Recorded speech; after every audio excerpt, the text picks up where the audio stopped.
lifestyle. Sports cards and we live now. Jeremy Lee in the building and every guest that you ever needed. Sports cards after hours keep the hobby heated. Updates, hobby talk like you never seen it. Sports cards live and none could ever beat it. Sports cards is a lifestyle. Sports cards and we live now. Welcome to another episode of Sports Cards Live with your host, Jeremy Lee.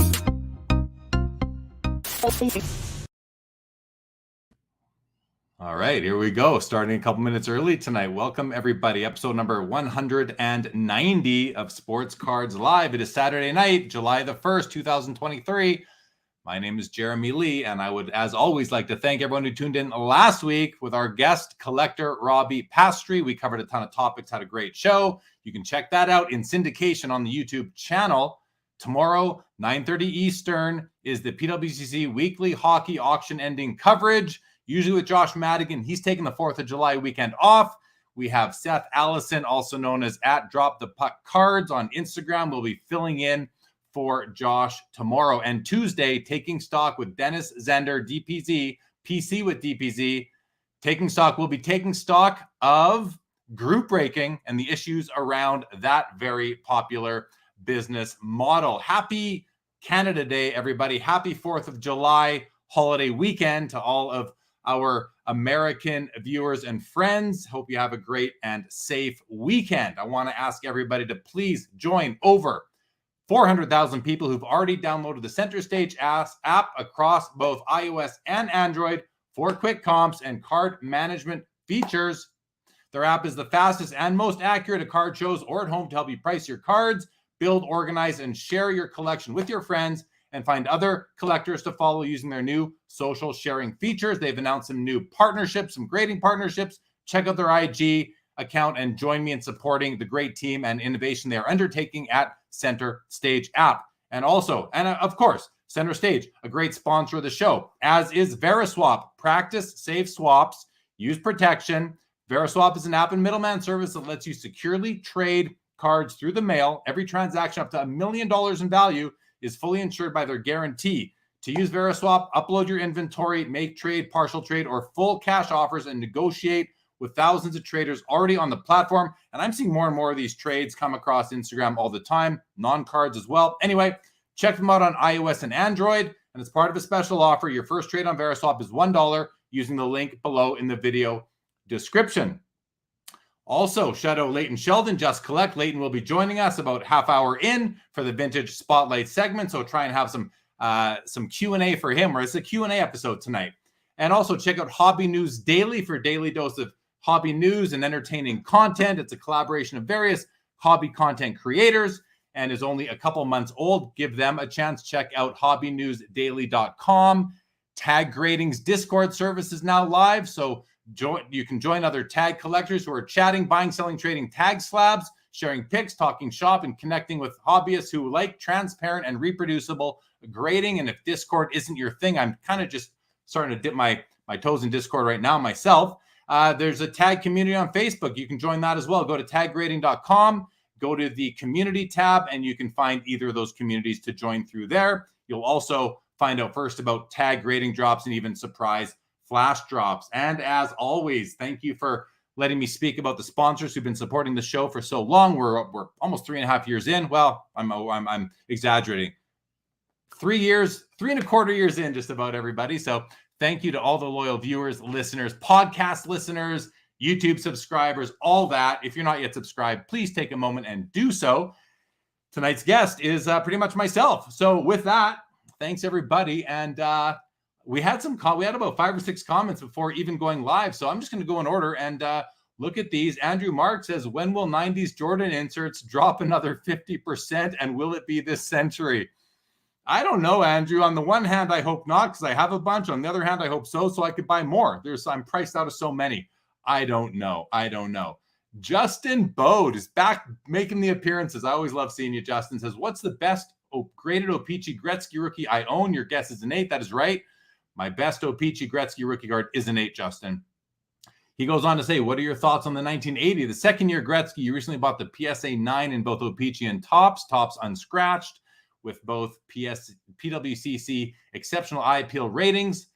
I love that card, Justin. I love that card. I mean, it's a card I love, but you have to it's a card where there's so many available, like a lot of cards from the 80s, that you just need to be discerning and make sure you pick one that you really like. And it sounds like, when you get a PWCC E for exceptional, you're in the top 15% of the copies that they have seen. And I think you're probably in pretty good shape with the cards. But I love that second year Gretzky. It's a beautiful card, both in Topps and OPC. Really love both of them.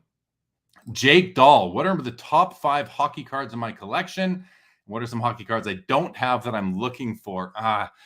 Jake, I appreciate the question. At the same time, I don't like the question because I have way more than 5 and I can't even name them all. But yeah, I don't know, man. I've got so many great hockey cards in my collection, from, Gretzky auto patches to vintage, beautiful vintage cards, PMGs, the 2012 PMGs. So it's a great question, Jake. Check my Instagram feed. I did a top 20 pickups of 2022, and there's some bangers in there that I love.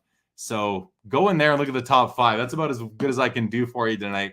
Mark Santucci, what's going on? Good to see you. Robbie says, hey, Jeremy, thanks for having me on the show. It was good having you, Rob. Robbie was our guest last week.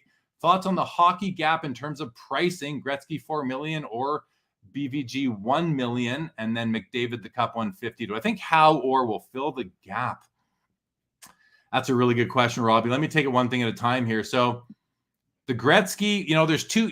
When you say 4 million, you mean 3.75 million for one of the PSA 10 OPC Gretzkys. And then you say or BVG 1 million. That was it a BVG 10, not a pack pulled card. Maybe you're talking about the PSA. You said a BVG. I'm not sure. $1 million seems high to me on a Bobby or anything BVG. So I'm not sure. McDavid 150. I mean, listen, the Gretzky, there's only 2 of those Gretzkys. There's 99 McDavid Cups. So I don't know. Bobby or Gordie Howe. Do I think that they will fill I hate saying what will happen in the future because I just don't know. But I mean, Gordie Howe is like hockey's Mickey Mantle, and maybe Gordie Howe and Bobby Orr are both like hockey's Mickey Mantle, even though Bobby Orr, is 15 years later. So tough question, Robbie. And I don't know. I wish I could have an answer for you and give you an opinion, but it seems like in the hobby, we're such a what have you done for me lately? Everyone loves the modern. I think there is an inordinate amount spent on modern players, current players, prospects, more so. Like you look at this quarterback, this recent quarterback group. There's a lot of them, and then you compare it to Joe Montana prices, and it's tough to do that because they don't have the same cards. So, but I think there's way too much money being poured into modern quarterbacks versus the great Hall of Fame quarterbacks, just relatively speaking, when you kind of separate out the fact that the new cards are so much different than the ones that came out when those guys were around. What's up, baseball card curmudgeon? Fan 123, thoughts on the 1-on-1 ring from Magic the Gathering? Beckett giving free BGS 10 if you grade. How could they give a free BGS 10 black label just for grading with them? Wouldn't it have to grade a 10? So I didn't read that fine print, and I don't really know what they were offering, to be honest. Just like when Beckett gave Logan Paul a BGS 10 on the Charizard right before his boxing fight. Yeah, I heard Logan Paul tell that story, and I think he said he's resubmitted it, and it went from a 10 to a black label or a 9.5 to a 10, whatever it was. My thoughts are, I don't know that I can't imagine Beckett actually did that. Said we'll give you a black label. I mean, I think they offered a custom label, not a black BGS 10 black label. And I think that's cool. I have no problem with that. But apparently the card went to PSA and Beckett didn't even get a sniff at it. So too bad for Beckett, I guess. Steven, welcome to the show. Beckett literally giving preferential treatment to big cards or celebrities. PSA will always top Beckett, says fan 123. I don't know. I don't know that that's what happened. So it's really really tough for me to address that right now. Vintage card collector, why does Tag have grading drops instead of it being open all the time? Yeah, it does harken back to HGA, mostly to control the inflow, vintage, but Tag will be, opening the floodgates here in due course. Justin Bode, always good to see you. Jake's Toe, good to see you. Frank Estella, good to see you. Jake says, well, is Tag taking 90s cards yet? Not yet, but I do believe that Tag will be going back to 1989 by the end of 2023. So that's a great start as far as I'm concerned. I've got a ton of 90s cards, so I'm looking forward to that for sure. Stale Prod, the stock market is rebounding. Will cards follow? Listen, I'm not a fortune teller, but I think a little bit. I mean, there is a correlation between the hobby and the economy, and there's a correlation between the economy and the stock market. So, yeah, I mean, if people are feeling better about their financial situation, they're going to become looser with their purse strings. I know I do. So unless I'm the only person in the hobby who's like that, I'm sure you're all like that too, or at least many of you. So, always good to have a rainy day fund of cash.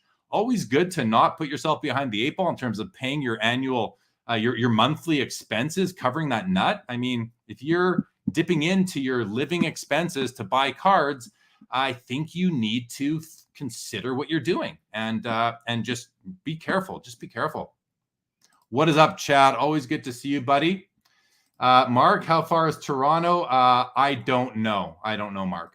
Timeless Cardboard. Do you ever see the day when collectors with average budgets start purchasing common cards over Hall of Fame cards? Hall of Fame cards are so expensive. I mean, Timeless Cardboard. Like, what do you mean by common cards? Because if you are including like an 8th year Hall of Famer, or a 12th year, a 15th or 20th year, then yeah, I think so. But I don't know why anyone would, when you say common card, I think common player. And so why would anybody buy random common cards of common players unless you have a connection to the player? So I don't think so, Timeless Cardboard. I don't think so. What I do see happening is people with average budgets buying cards within their budget. So, a couple weeks ago, when I had Brent Wire on and we talked about the Pareto principle. Unfortunately, Pareto doesn't rhyme with burrito. But anyway, we talked about that. And, I do think that a lot of people are going to, if you want, let's say you're dying to have a Stan Musial rookie card. But all you can afford is a PSA 1 or an SGC 1 or 2. That's what you're going to buy. I think that's what people will do. People want to own the card. I think there's a big movement lately too towards people just wanting to own the card. And listen, condition's important, of course. It's like location in real estate, condition in sports cards, right? But some people just want to own cards. And I recommend buying the nicest you can at the lowest grade. At the highest grade that is within your budget, but the nicest that you can. And you can find, even if you can afford a 5, you can find nicer 3s, that kind of thing at times. So I think the movement is going that way. What is up, Joe Perot, my man from Santa Cruz? Vesicant Corn, Jay here from the SL days. Glad to see you got the show. I remember you talking about it back in the day. Good to see you, Jay. Thank you for joining. Yes, always fun to run into people from past lives. Justin Bowe, that's tough if it's not. Yeah, you're talking about the Bobby Orr. Yeah, the Bobby Orr. There was one that sold recently for $250,000, I believe. A guy was selling it on Facebook, maybe, and that one, I don't think that one was pack pulled, but I'm not sure. I don't remember the specifics. CC, good evening to you. 3 cards that you sold that you regretted afterwards, whether monetary or PC regrets. Oh man, I know there's a few, but am I going to be able to recall them right now? Well, I'll tell you one story where I didn't. I've told that story before.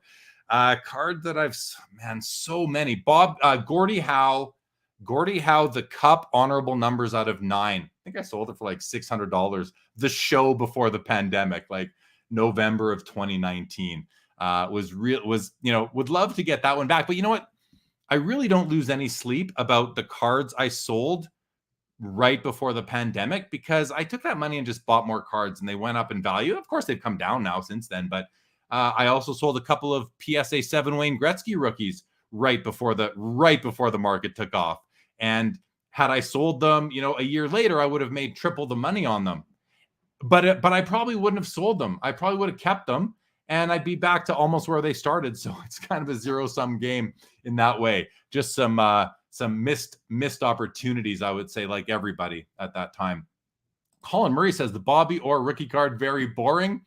I mean, it was such a grail as a kid. It was a legend. I think there was one in the city I grew up in that I knew of on a shelf at a card shop. So there's a lot of nostalgia there. And, always love that TV set motif it has going on.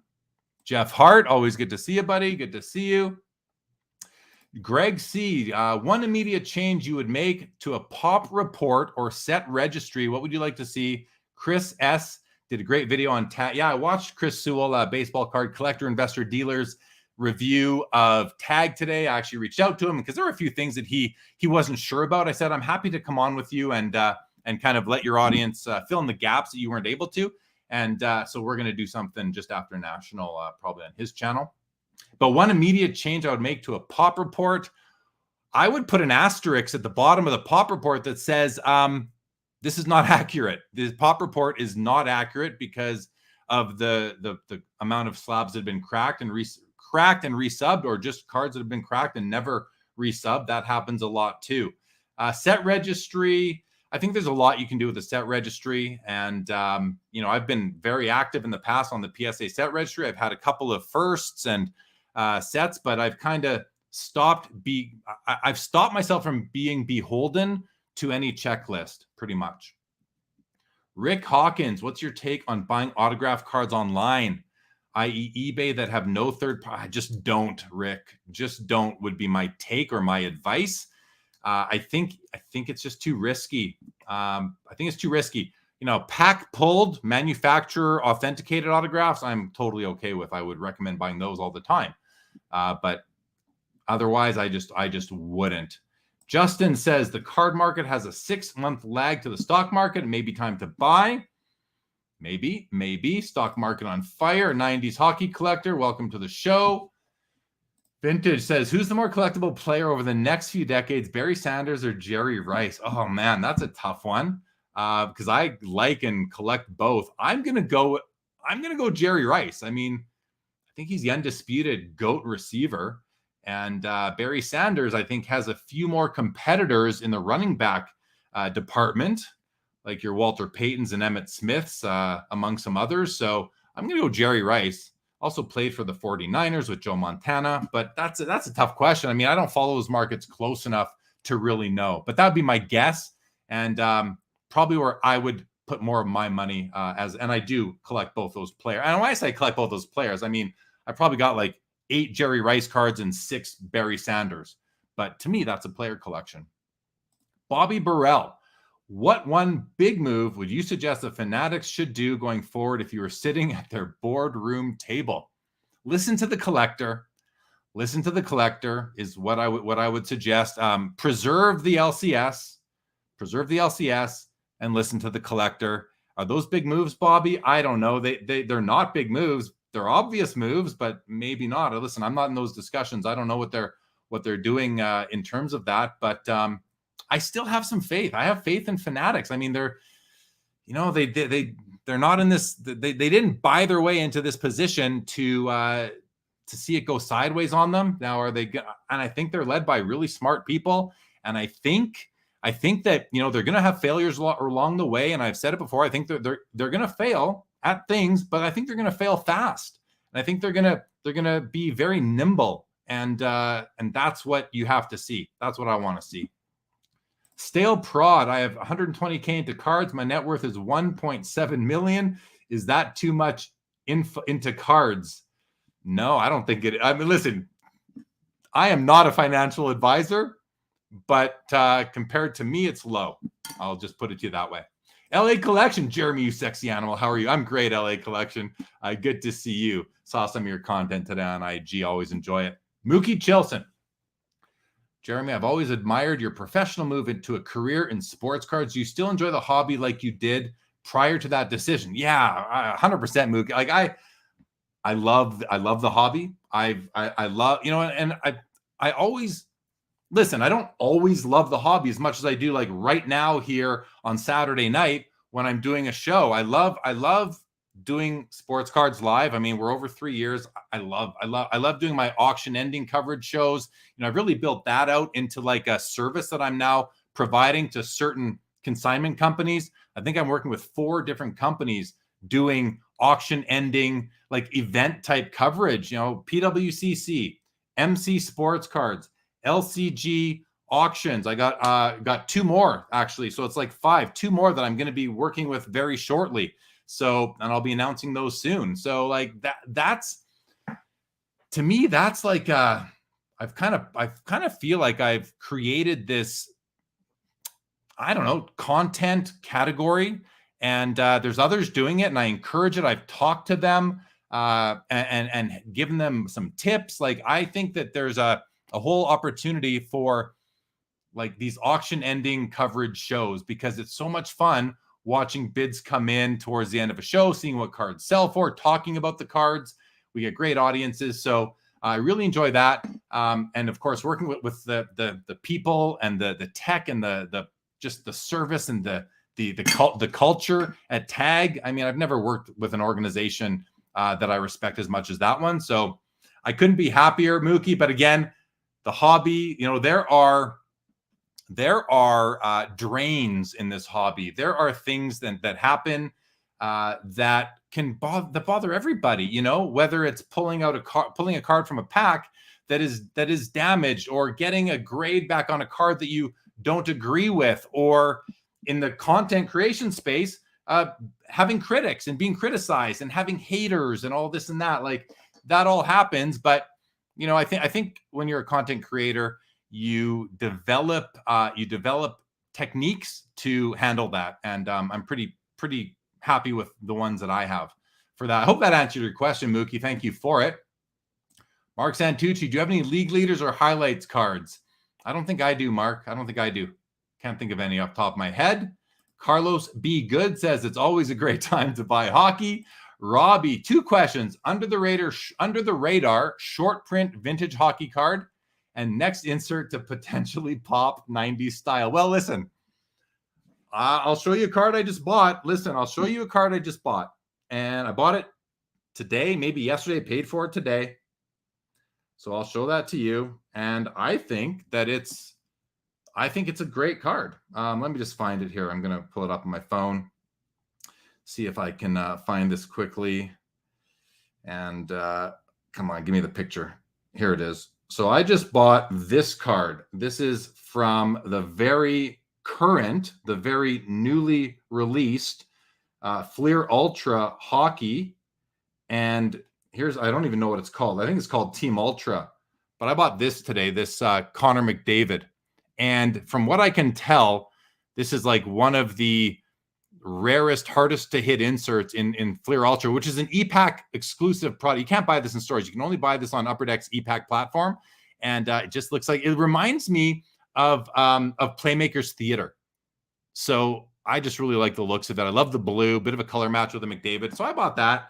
I bought it on eBay. It was a ComC sale on eBay, an auction. Bought it for like $190. And I thought, my high bid was like, I think my high bid was $444.44 with like 2 seconds left. The bid was at like 180 and I got it for 190. I thought I stole the thing, but we'll see. I bought it on eBay for 190, but I had to pay ComC $211.67 because they upcharge you, because it's like taking cash out, where they charge you 10 or 15%, whatever it is. So it actually cost me $211. But I also bought 4 other cards today, bought on 7. Yeah, these are all bought on 701. Listen, I don't know that these aren't going to pop because they're not new, but I'm going to show you guys some cards I bought anyway. So they're all the same insert name, but they are from different years. They're all called Gallery of Heroes. So the first one I bought, this is today, all on ComC, Sandy Koufax. These cards, they're like stained glass. They shine right through. They're amazing. And this was the Sandy Koufax. I paid $28.69. I also bought this Brett Favre from a different year, stained glass type. Beautiful, beautiful card. I love it. Can't wait to get it in hand. I've actually now had my shipment come through. I paid, I'll tell you what I paid. It doesn't matter. $29.95. $29 for that Brett Favre. I bought this one. Karl Malone. Beautiful Karl Malone. Like, these cards are just so nice. Listen, these are collector cards. I'm a collector. I love it. The Karl Malone was $24.25. And the last one I bought today for $22.99 was this Willie Mays All Gallery of Heroes card. So anyway, I love these. I only have 2 others in my collection. Peyton Manning and a Ray Allen. So anyway, listen, Robbie, I don't know if that Fleer Ultra card is going to pop or not, but I think it's a great card. I think it's very rare, so I picked it up, and it's Connor McDavid. Bobby with a question. Justin Boat, I like Fanatics. They took a bet on us being the hobby. Yes, they did. Daniel Busby back in the saddle. Good to see you, Daniel. Hope everything's been good with you. Ladies Man said, bought a pass for National first time, but no booth. There are places to sit or lounge passes or anything. And what's the size compared to the Toronto Expo? Yeah, it's way, I don't know, 6 times the Toronto Expo, Ladies Man. Lots of places to sit down. Thoughts on Damian Lillard's to investor flip if he gets traded to Miami? I'm not your guy, fan 123, on Damian Lillard. I'm sorry. Mookie Chilson, from the outside, it looks like you're thriving and happy. I'm so glad to hear you confirm it. You're a genuine credit to the hobby. Thank you, Mookie Chilson. I greatly appreciate that, Mookie. Sincerely, thank you so much. CC, your thoughts of utilizing vaults like PWCC or collectors to store cards, especially for collectors based in Canada and higher value cards? It's a personal preference choice, CC.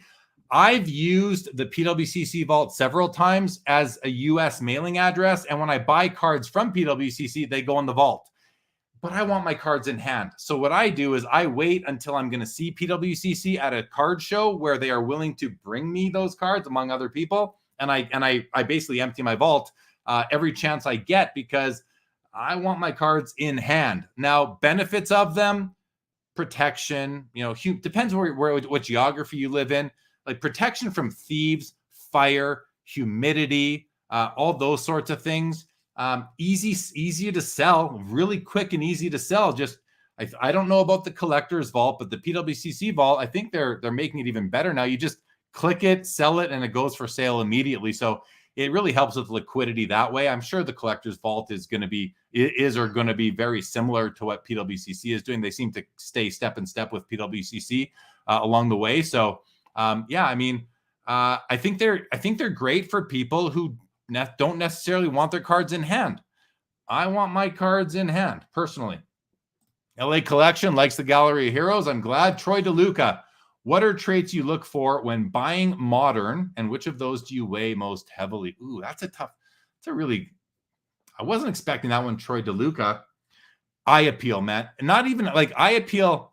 Let me rephrase. Aesthetics. Like I need to like the looks of a card. If I don't like the looks of a card, I don't really care how rare or scarce it is. I bought cards before because they were they were Easter eggs or they were rare case hits. And I thought, well, that's going to be an important card, so I'm going to buy it. And then I have it. And then when I do a PC purge, which I do once or twice a year, I go through, it may not just survive my PC. So that's really how I feel is aesthetics are the number one thing. And then for me, it comes down to the player. I'm not buying any and all players. I'm not collecting any sets. If they're like, even the card I just showed you, even all those cards I just showed, I'm not going for complete sets because I don't want to be beholden to a checklist. I don't want to be beholden to a checklist that has players I don't care about. There's too many players on checklists that I don't care about. So I stopped collecting sets, mostly stopped collecting sets several years ago. I still do collect the odd one here or there because I just love the cards that much. And the ratio of important players to unimportant players is higher. Ladies Man says, what's McDavid's market been doing in general? I think pretty well. Like, I think he's been steady, but we're in the off season now. So there might be some opportunities coming. I would think I'll be watching for them anyway. Andrew Mark says ComC has a vault near Vancouver. PWCC has better shipment options. Colin Murray says no taxes for PWCC is the biggest positive because they are a sales tax free state in Oregon. So you can ship your cards there, and the seller of those cards doesn't need to charge you sales tax. So, but there are fees associated with storing at PWCC. So you have to make sure that they don't outweigh the taxes. Mark Santucci, what's the most expensive card that you pulled from a pack when you were a kid? Mark, what cards were expensive when I was a kid? I mean, I pulled every single hockey card that came out from 1978 to 1990. I pulled pretty much every basketball. When in the 1980 set, I was buying those packs as a kid. So take your pick. The Magic Bird rookie, probably pulled a couple of those when I was a kid. Kenny from Pastime in the house. What's going on, Kenny? Good to see you. Jay Skolnick, my man from Australia. If you decided to stop collecting hockey cards, what other sports? Well, I do collect, Jay. I collect hockey, basketball, football, baseball, and non-sport. So a lot more than hockey. My collection is mostly hockey, but I mean, here's my 33 Gaudy Babe Ruth. Happens to be on the table, right? Leighton's in the background. He's peeking in on this one.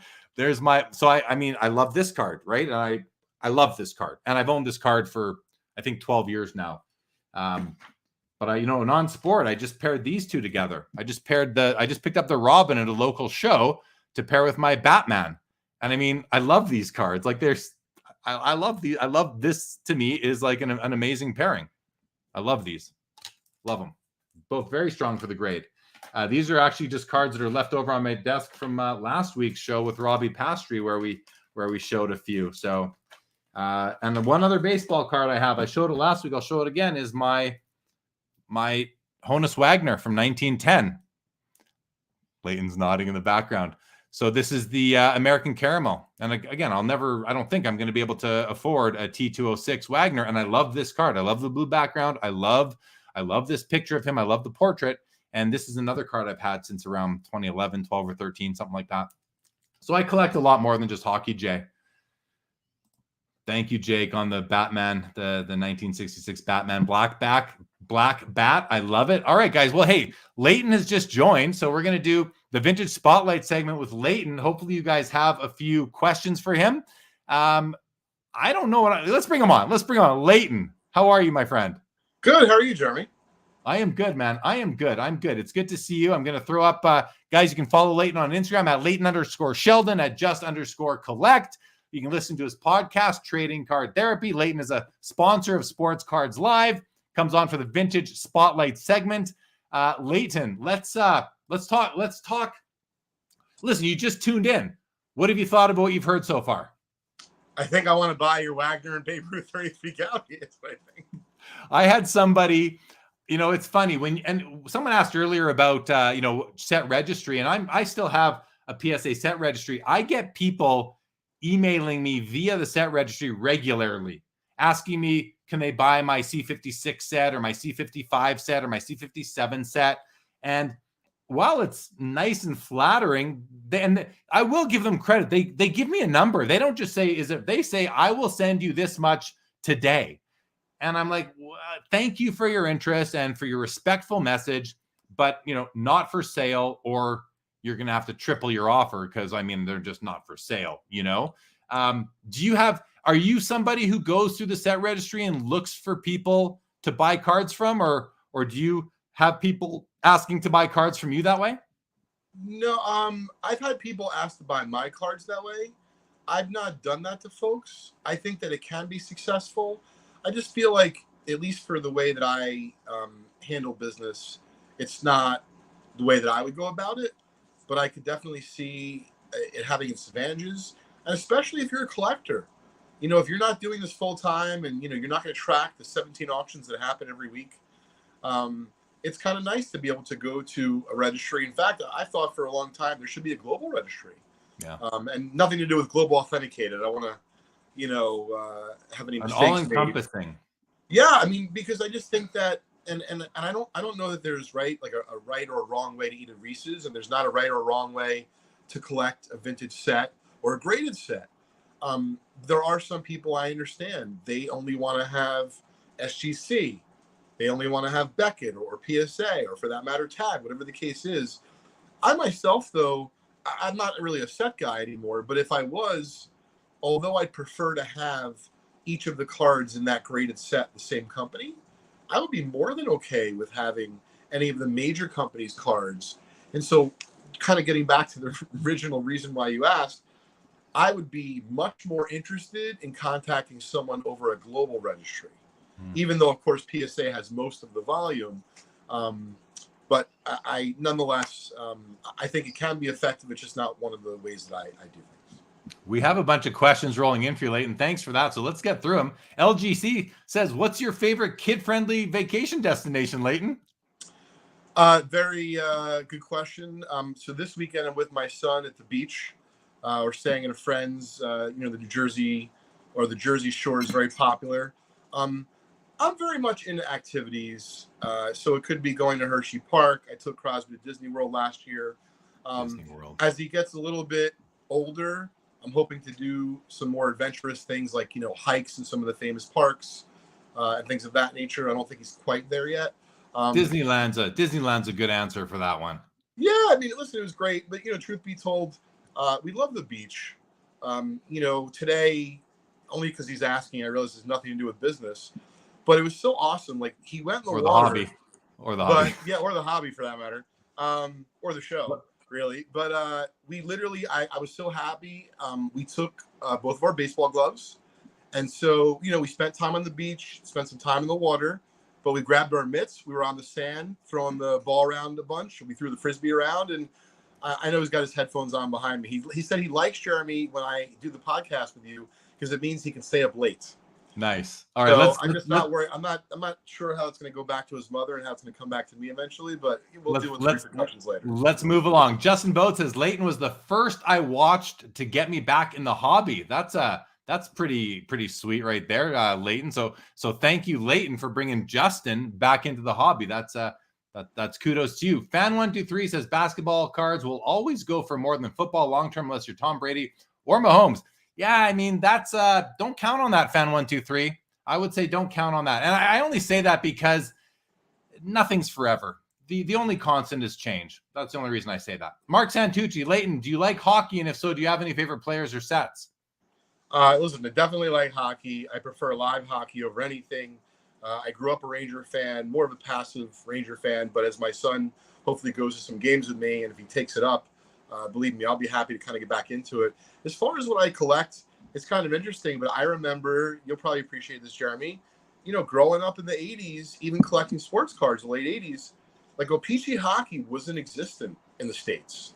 You couldn't buy a nice Steve Yzerman rookie, and if you could, it was like way overpriced. So, I have some nice 80s O-Pee-Chee hockey cards in my collection. Some of them are in 8s, some of them are in 9s. I have a couple 10s. But if you had to tell me, what do I really like? I actually am really into the 30s hockey, the crazy, these different issues and the nuances. I like the Howie Morenz cards. I'm familiar with the C55 and 56 sets, and I definitely enjoy those. But there's something, I actually think 30s hockey, and I don't own really any of substantial nature, for full disclosure, I think it's undervalued. It's really hard to find. And you can buy a Howie Morenz in a 4, if that was a Babe Ruth, it would be, $18,000. Yeah, people don't understand that Howie Morenz is the first superstar of hockey. He's the pre-war kind of grail card from 23 Patterson versus the C55 Vezina, but I think they're both important grail type cards for sure. Listen, they're both great, but yes, I really dig vintage hockey, and I have a feeling, Jeremy, if we continue to hang out, you're probably going to be shaping up my collection a little bit. Happy to. Okay, we got a few more questions, Leighton, so let's try and run through them here. Mookie says, Leighton, how does a master of vintage like you think about what Shohei Ohtani is doing and what he could mean to the hobby in decades to come? Great question. So first one, I'll just address the actual player himself and what he's doing in the field. I think, and listen, I am an avid baseball fan, but not the way I was when I was 15 years old, right? It's just different. As you said, the only thing that's constant with time is change. I think it's really exciting to consider the kids right now that are 11, that might be 16, that might be 7, whatever the case is, that are young, that are watching Ohtani and saying, I want to do not only the same thing, I want to do it better. And I know it's really hard, and I'm not suggesting it's going to happen, maybe even in our lifetime. I just think it's amazing, the revolutionary things he's doing for the sport. And I think it's going to get people that maybe were on the sidelines back in, or folks that have been out for a long time back in. And I think both of those are really good for baseball. And as far as cards go, I don't think I need to say much else. I own virtually no modern. I own and have bought several Shohei Ohtani rookies over the last few years, just because I was intrigued by what he could maybe do. Of course, now probably would be a good episode for a future Jeremy to show off some of my Ohtani cards.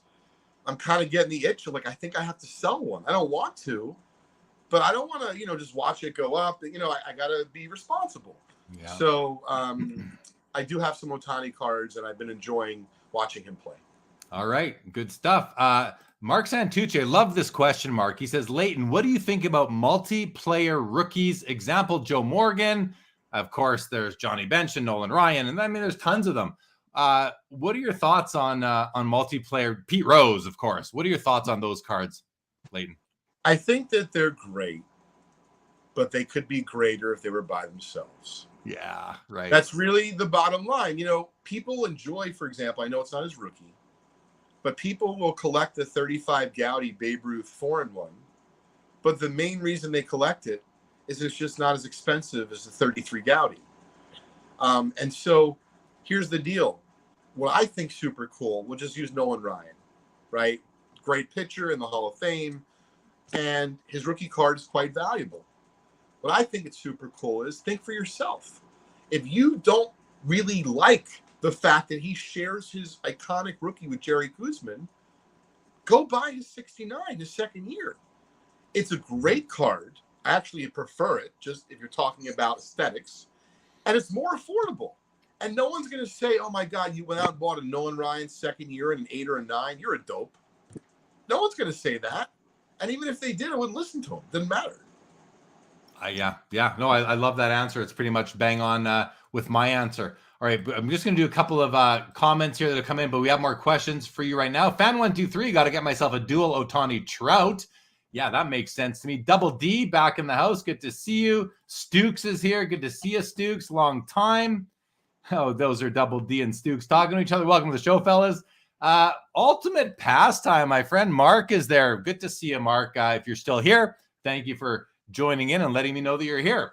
Stale Prod says the amount of NFL fans is way more than NBA. Fans are the heart of collectors, in my opinion. I think there's a correlation there for sure, Stale Prod. Joe Perot says, how does Leighton feel about Star Company basketball cards? Thoughts on their long-term appeal? And then after this one, we'll come back to a question that Robbie had a few minutes ago.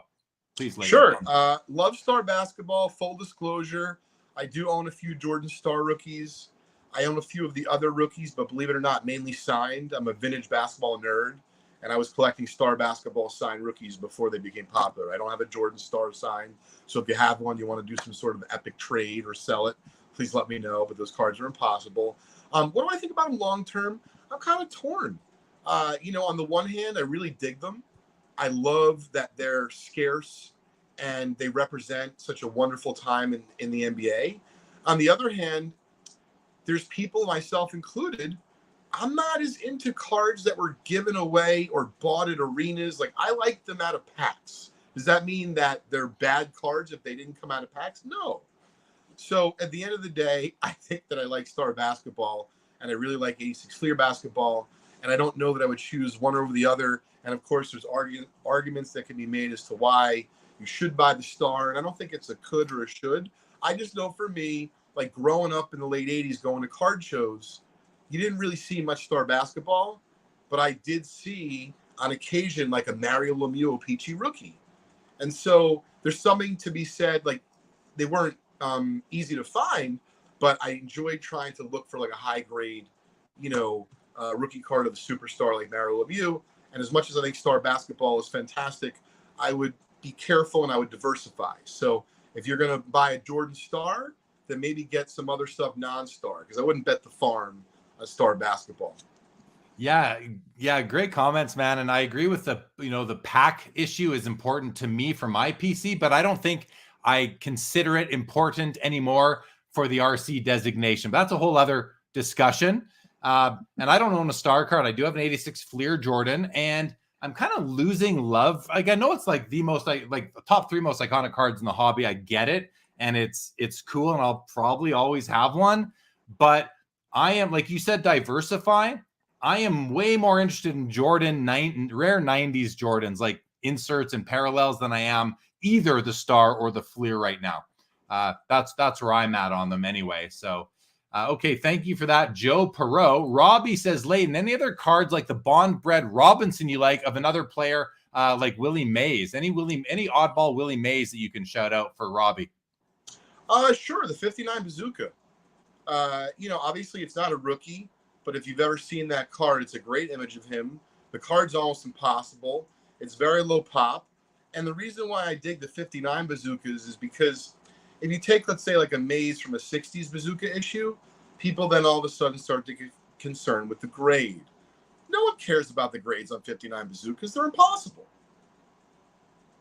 There you go. All right. Well, thank you. Thank you for that, Com. Thank you for that. Tip of the mitt, just Jim is here. Good to see you. JP, you're late. I showed them earlier in the show, JP. Please rewind when we're done. You'll see my latest pickup. How about you, Leighton? What's your latest pickup? I'm pretty sure it was.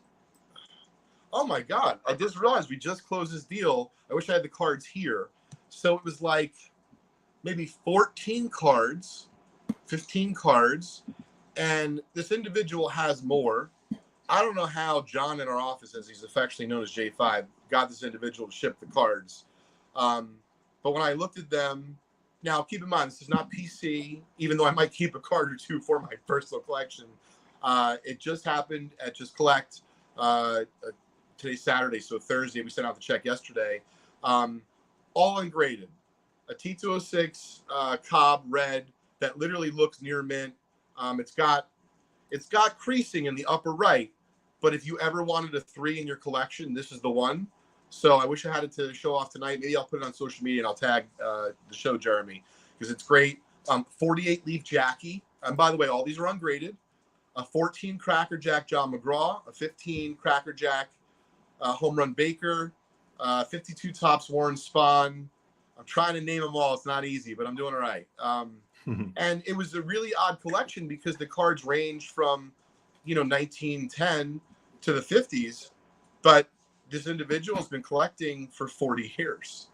Wow. So, people that have been collecting for that long, you could buy 14 Cracker Jack, John McGraw in VG 8 years ago for like $100, maybe $150. Right on. Good. That's a nice haul. That's a nice haul for sure. All right. Just Jim says many second years are far better on, we talking about that a few minutes ago. 90s hockey collector. What do you guys think about loyalty of a player? Does it help hobby love / value in the long term? Example, Yzerman, who played all of his career in Detroit. I personally do think it helps. Now, there are exceptions like Wayne Gretzky. Mario Lemieux played his whole career with Pittsburgh. Yzerman, like you said. And then that's just hockey. There's other sports too, but it's tougher. Even Michael Jordan didn't play his whole career with one team, but for all intents and purposes, he kind of did, but he didn't, So I think it does help 90s hockey collector, unless you are a Tom Brady, Michael Jordan, Wayne Gretzky, that kind of player. Then I think you get a pass. How about you, Leighton? Any additional comments on that? I mean, in general, it seems as though when a player switches teams early, mid career, it has a bigger impact than if a player switches teams late career. Perfect example was Michael Jordan. And in fact, for some people who enjoy the Wizards franchise, there's like his stuff is still very collectible that was produced by Upper Deck in a Wizards uniform, whether it be card or jersey. And I just think that the greater the player is, the greater the legacy is. If they do it at the end of the career, does anyone care that Babe Ruth technically was on the Dodgers as a coach? I mean, I don't think so. Probably not. Yeah. No, good points. I definitely agree with all of that. Justin Bode said it's all about packs nationwide. Double D, I agree. Pack pulled cards have a much bigger draw to me.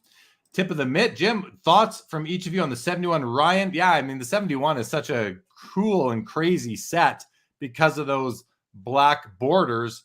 I think it's cool, but I prefer the 69 myself. That second year, Nolan Ryan, the second year, Pete Rose, like I could see myself at this coming national picking up, 4 to 6 second year cards that I don't have yet. I have a Pete Rose already, but I think for baseball, and I'm only talking baseball here, I think that's the only one I have in my PC. I can see myself getting a few more because I love the Bench and the Ryan and the rest of them too. So the Carew, the Joe Morgan. There's so many great ones. How about you? Agreed. I love the 70 Topps Nolan Ryan and the 71 Topps Nolan Ryan. I'm not sure, Jeremy, if we could throw this out there, but I think it'd be an interesting topic. So you're talking about Michael Jordan before. And I know that there's something on social media, whether it be from Patrick Ryan and others, where people are legitimately confused, miffed as to why are these pack holds, game-used swatch jersey cards signed by LeBron, why do they sell for more than a game-used jersey? And I think this is what makes the hobby great. And you're going to see how I'm going to tie this together to the Michael Jordan discussion we were just having. So I collect Jordan early cards. I'm starting to be romanced by the 90s and 2000s inserts. I mean, some of them I collected growing up. But for the last, call it 10 years, 12 years, now I got lucky. I bought a bunch of ticket stubs years ago when they weren't important or exciting. But I've been collecting Michael Jordan pre-Upper Deck vintage signed autograph stuff for a while. And on the one hand, I really like that it's affordable. On the other hand, I'm like, it doesn't make any sense. Why would I pay more money for an Upper Deck authenticated item? Yes, I know it's authenticated by Upper Deck, but I've got to know Jordan's signature pretty well. I'm only buying PSA or Beckett, authenticated items. And so, you're going to have these anomalies where, hey, I think that a vintage Michael Jordan signed photo that's 8x10 should sell for more than an Upper Deck signed photo that was signed in mass quantity. But this is what's great about the hobby, is my point. You don't have to agree that Star Basketball, because it wasn't pack pulled, should be worth more or less. You decide with your wallet. Yep, exactly. I think it's really fun to discuss. I'm never going to tell someone that I'm right or wrong. It's just an opinion. But what's great is the Nationals is happening in a few weeks. Let's put our money where our proverbial mouths are. And if you love second-year cards, go out and pick up a few of them, especially if you think they're underpriced. I know I was collecting vintage photography long before it got hot. I just wish I bought more of it. And I ended up acquiring a really great piece that, maybe if it was understood the way it was today, years ago, I wouldn't have had that chance. So my point is, let's, understand that it's not going to be a perfect market. And I do agree, by the way, I would rather own a LeBron James signed game-used jersey, especially with provenance, and I knew exactly the game it was from or the games it was from, versus owning a logo man. But I'm not sharing something new right now. I'm just letting you know, I don't think if you yell and scream about it, it makes you any more right. It's just your logic. If you like that LeBron jersey, go out and buy that if you have the means. If you like the LeBron pack pulled card, then go out and buy that. I know for me, Michael Jordan stuff is still relatively affordable, that I call vintage, and I kind of dig it. Will it, pay off in the long run the way that some of his 90s inserts and 2000 inserts? It may not, but I'm still having fun doing it. And that's my recommendation, is make sure you go to the National. Don't put all this undue pressure on yourself to try to find the next gem or the next card that you think should be hyped on social media. Just really do it for the passion. And I think you're going to be, doing great. Yeah, I'm going to comment a little bit because you said a lot that resonates with me there. But I'm willing to take it one step further. So first, your comparison of the LeBron James, game worn jersey versus the logo man, I'm out on both. They're well beyond me. They're not my top choices anyway. Would I love to own them? Sure, but it's not for me. But there's a lot of people, and there's a lot of people all over Instagram nowadays, who are really they're just, I guess they're excited about their memorabilia collections. And I think that's wonderful. But I think it's a different hobby than collecting cards. So when I see the, why would you spend $1 million on this logo man when you can buy the whole jersey for $500,000? Or why would you spend $1,000 on this card when you can get the jersey for $500? I don't collect jerseys. That's it. It's a sale. I don't collect jerseys. Jeremy, I put something on Instagram about one of the best burgers in New York City. It's at Minetta Tavern, and it's $40. I don't get it often, a couple times a year. And people might ask you, Leighton, you can buy a Burger King hamburger for $6. It's still meat. Some would argue it's not. But my point is that you, as the holder of the funds, are allowed to decide for yourself what is good, what is not good. And by the way, I agree with you. I was shaking my head. I not only agree with you, Jeremy, I think that you are 100% right about saying memorabilia collecting is different than cards. And I'll tell you why. Because you're talking to a professional baseball card treasure hunter. And I love what I do. But collecting memorabilia has allowed me to trade professionally cards, meaning buy and sell them, just a little bit more easily. Because I know I can go to the National. I still pick up cards for myself and the business. But if I pick up a piece or two of memorabilia, I feel no pressure. I'll sell it whenever. I'll give it to my son. And it's just two totally different things. So to me, it is not correct to say because you can buy a piece of memorabilia for X and the card costs Y that your item is better. That's not what it is. It's just different. If you want to buy a luxury automobile, it still drives, and so does a cheaper Honda or a Honda. Yeah, but Leighton, you could have bought a boat for half the price. That's my point. And I think in general, we should be careful of this.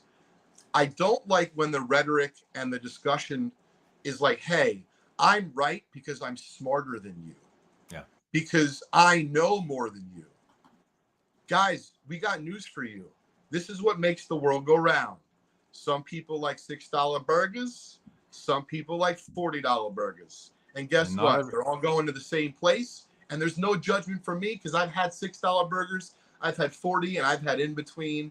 And in general, I do like burgers. I like pizza more. But I just want to make sure that, and this is why I love the show, Jeremy, educate. But don't try to make an imprint on someone because you just wholeheartly believe you're right because of the facts. These aren't facts. The way I say it, Lynn, is, and this comes part and parcel with having a platform on YouTube and being a content creator. Like, I would rather inspire than influence. I don't want to tell, if you want to, someone asks, what's your latest pickup? I show it and you're going to go out and buy it. That's out of my control. I have every right to show my latest pickup or a card that I like on my platform. If I want to share a card, I'm a hobbyist too. But inspiring is is a lot. I don't know. I think it's just a better way to go about it versus influencing and going out and telling people. Like, I do see the content, like we mentioned about, why would you buy the card when you can get the whole jersey? And I say, I don't collect cards. Sorry, I don't collect jerseys. I collect cards. Yet I have two jerseys over me. This was a gift. And that one I wore to every card. That's a gamer I wore to every card show I set up at for 15 years. So, and then I framed it. So those are my only two jerseys. I would make a bid on that. But you see, the thing is that, like, it's not one or the other. It's what you collect. And if you are going from cards, if you got into cards and now you're getting out of cards, you're going into memorabilia, you're not a card collector. You're a card speculator investor. You probably never were a card collector. Or you're maybe doing a bit of both. And that's great. You could like both. Find a third and a fourth thing too to collect. I got third and fourth things myself. One of them is just not game-worn memorabilia. And it's not because I don't think it's awesome.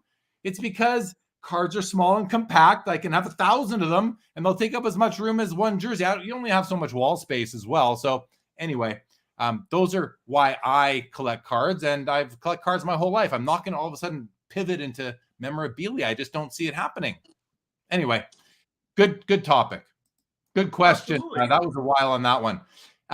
Again, we're going to do one more question with you, Leighton. Then we'll let you go. And I wanted to there's a question here from M. Monty. I think this is where you can really educate Leighton. He says, can you guys enlighten us on the 1935 National Schickel Bronco Nagurski, its history and importance in the hobby, its rarity, and also your take on its current desirability?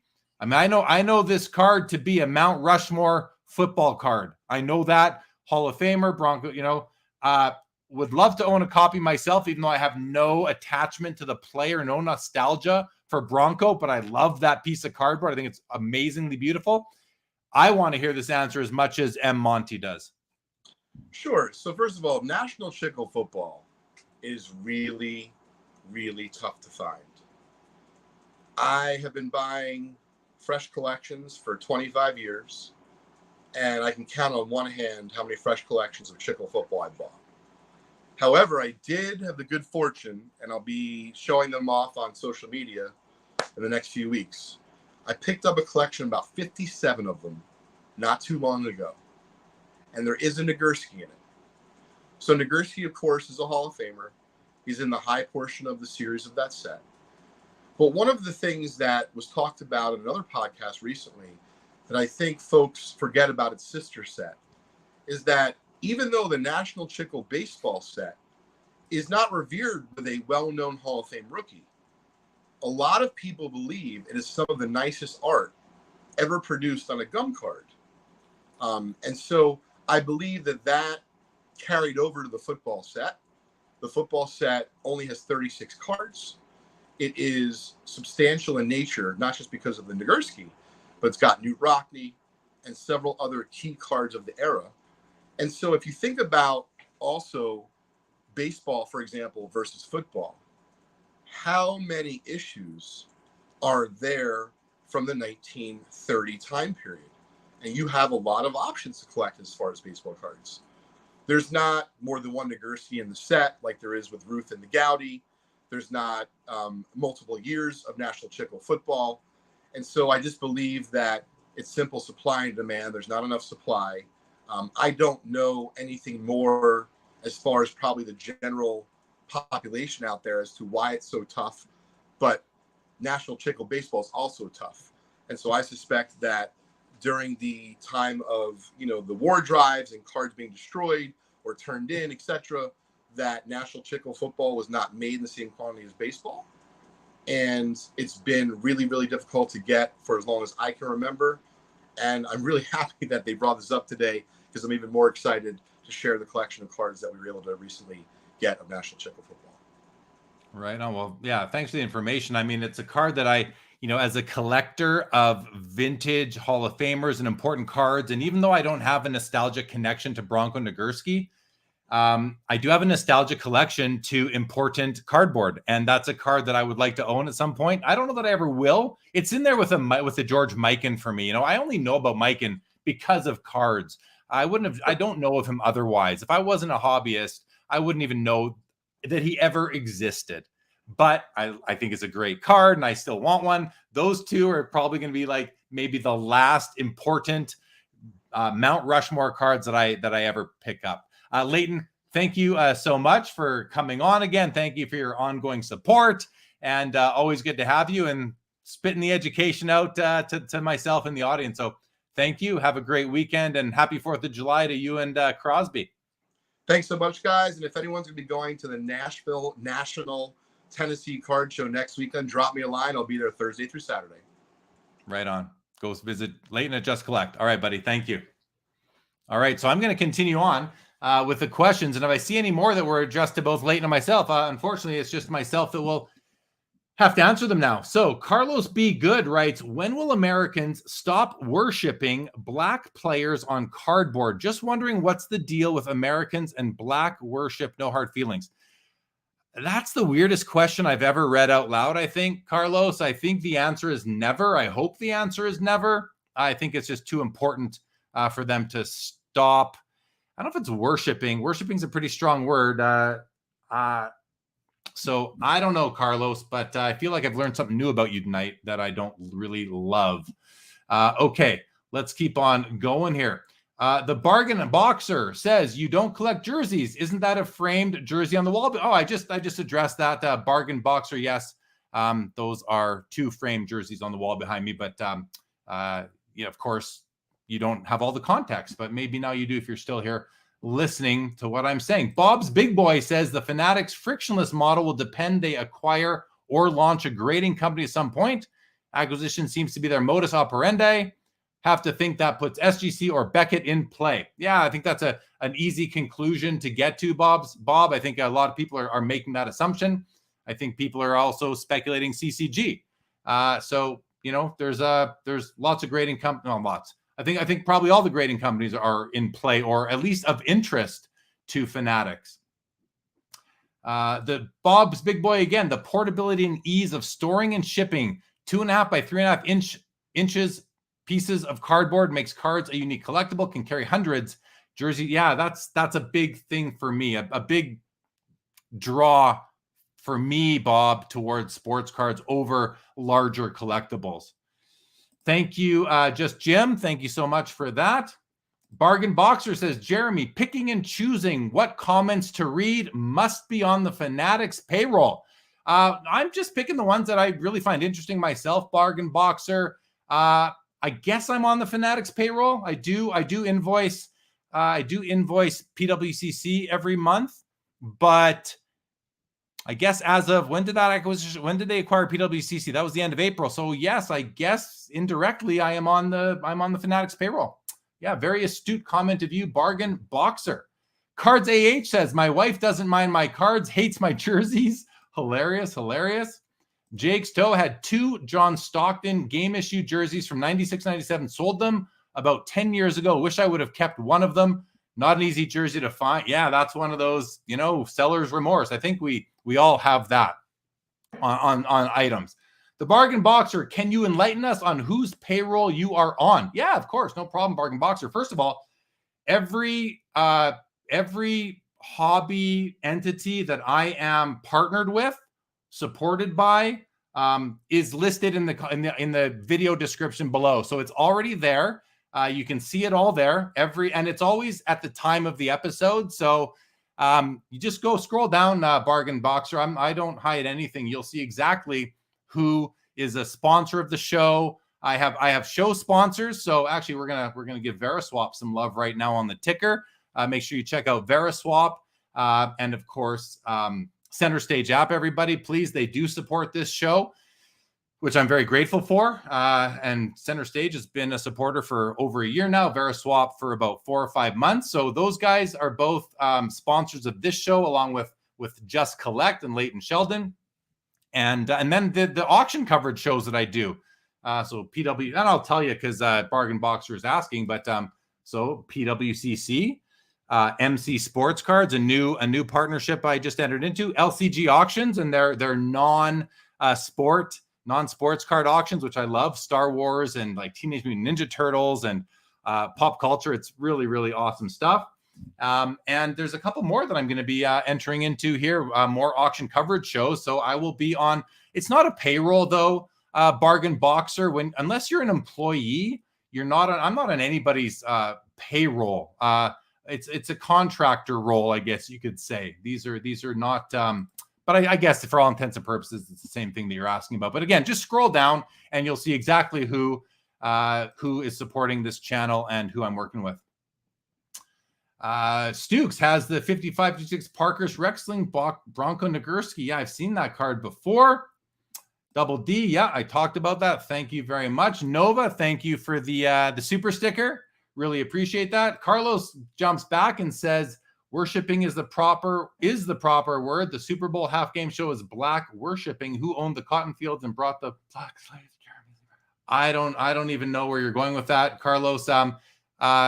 Carlos, I'm going to tell you, I have seen you ask questions elsewhere about other minorities, I guess you could say, other targets of racism.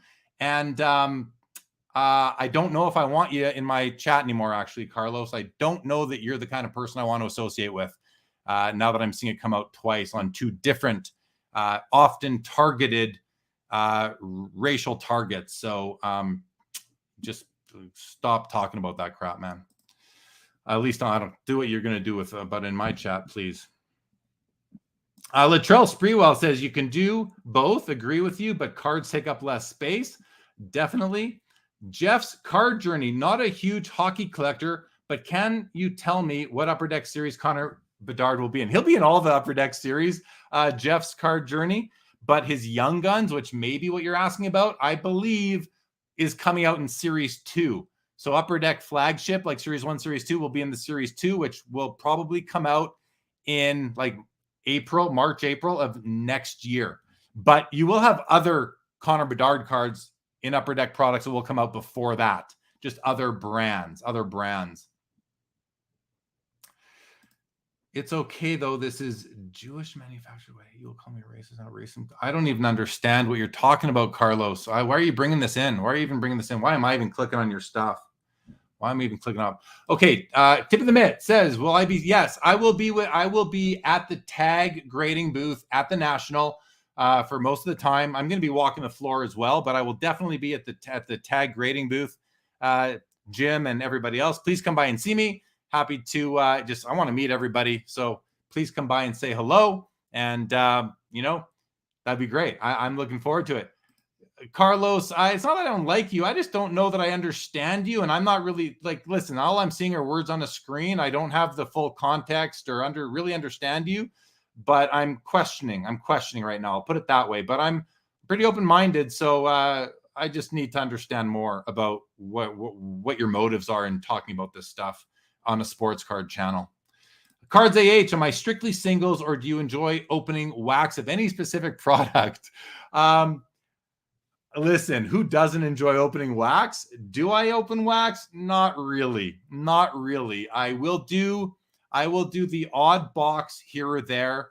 When Skybox Metal Universe Hockey came out 2020, I bought a case and a half actually, because I was so excited about the product. I'm gonna indulge myself, but as a habit, regularly, I do not open an open product.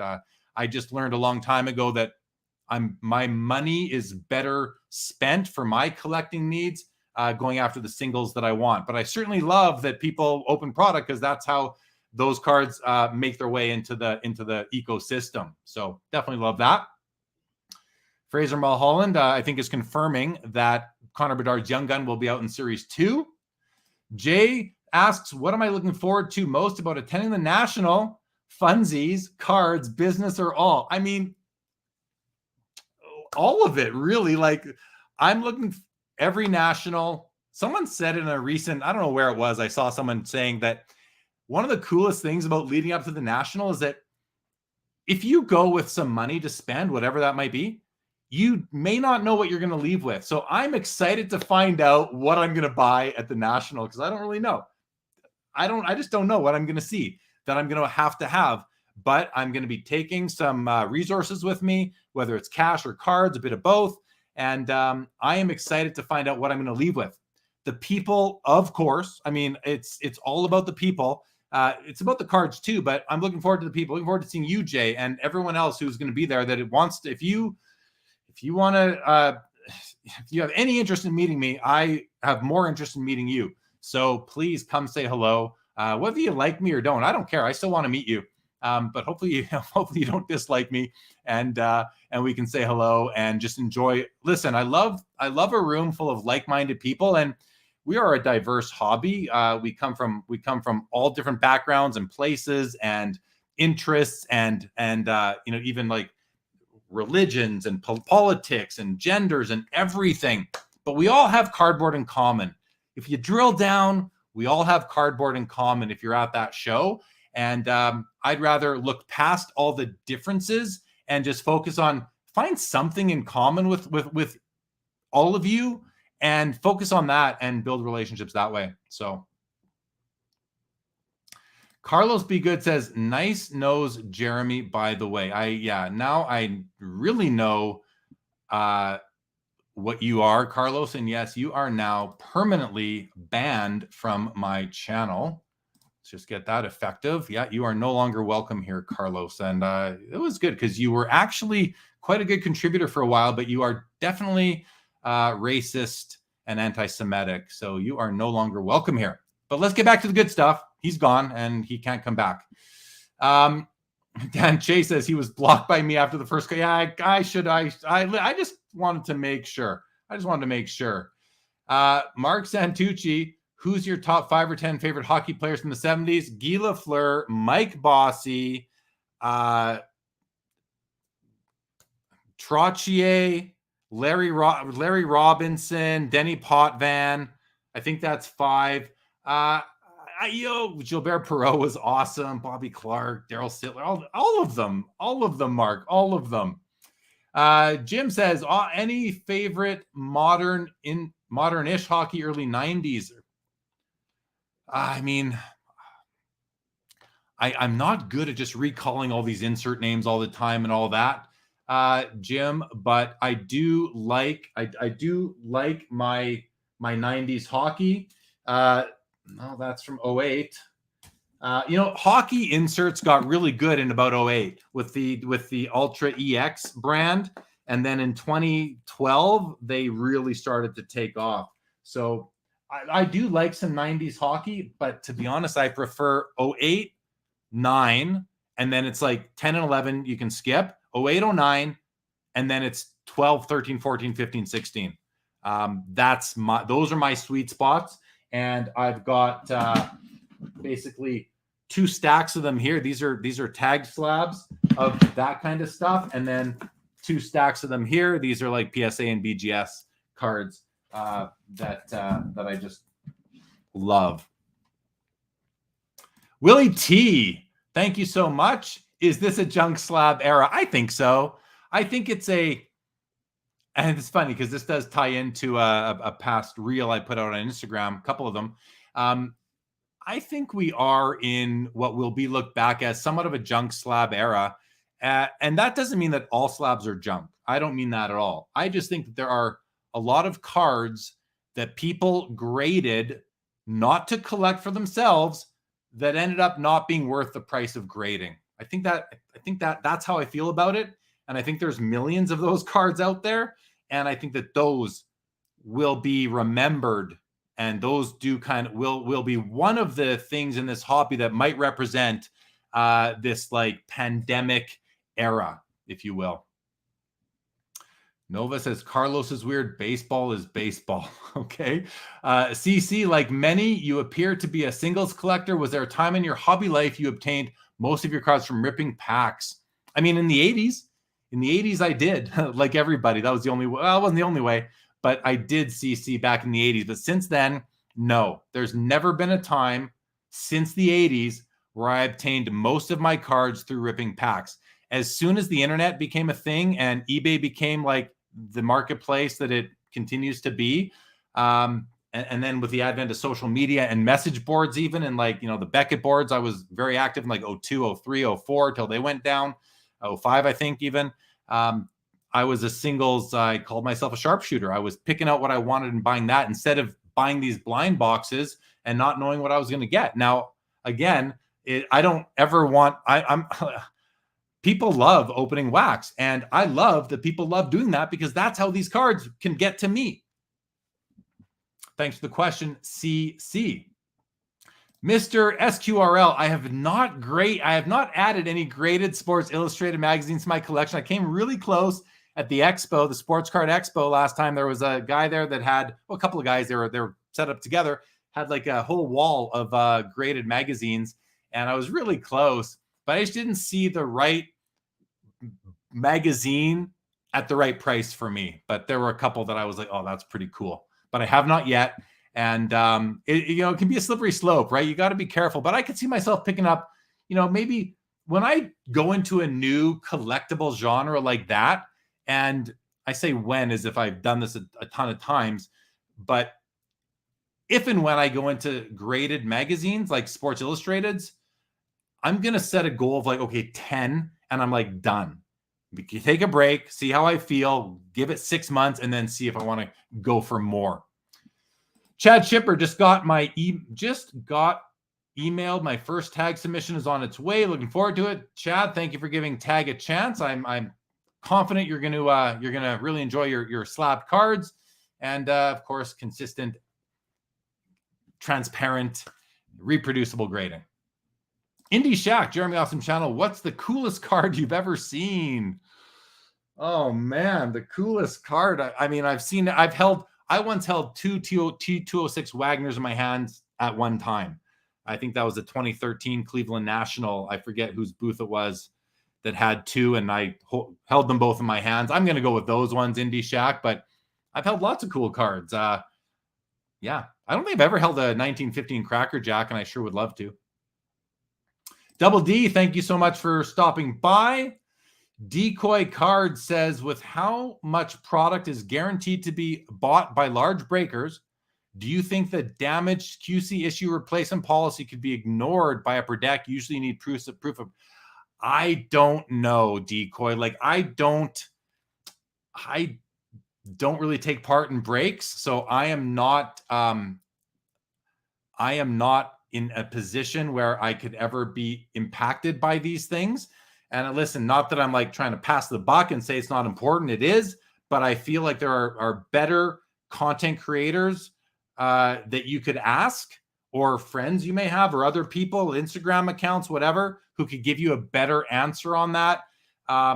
If you would have asked me this question when I had the president of Upper Deck on the show about 3 weeks ago, Jason Mashara, we would have definitely looked at it then and gotten the answer straight from the president of Upper Deck. But I'm sorry you didn't ask that at the time, and I just don't really know the answer. Nova coming to his first national.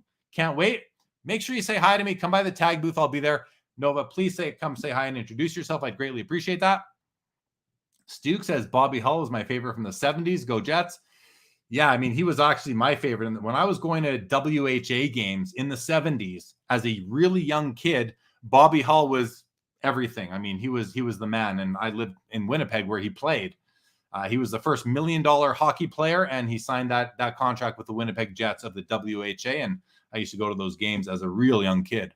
So, yeah, I hear you on that, Stukes. Thanks for the nostalgia on that right there. Dan Chase says it is either a junk slab or a junk parallel era.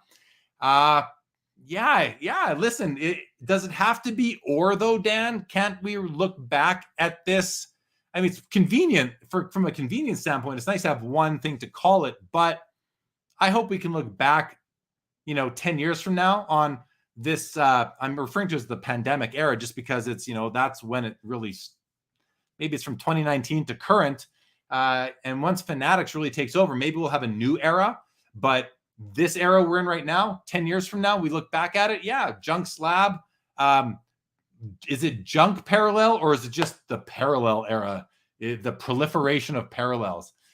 Decoy Cards follow-up is, do you know anyone who's gotten a replacement for a card they won in a break? Feels like no, I don't really follow. Listen, I'm on Taking Stock on Tuesday with Dennis Zender. We are going to be talking about group breaking, and I'm going to be relying on him in the chat for more facts, because again, I am not an expert in group breaks. I understand it. I mean, I've seen them since they very first happened. I remember the original people doing them, and I think it's a really neat thing. And the card companies have gone as far as like customizing products to serve that sales channel. And I think that's just them adapting and like just servicing the hobby the way that it's wanting to be served. I do think group breaks, the benefit to me of group breaks, one of the benefits is that in a pick your team format, you just listen, you buy a box of cards, you're getting all 30 teams or however many teams in your league. You can just buy the one team you want and hope you get something and spend a lot less money. And you're not having to now worry about all the other cards that you now either have to trade away, give away, sell, whatever it is. But as for your specific questions on replacements, Decoy, I'm just not your guy on those. Sorry about that.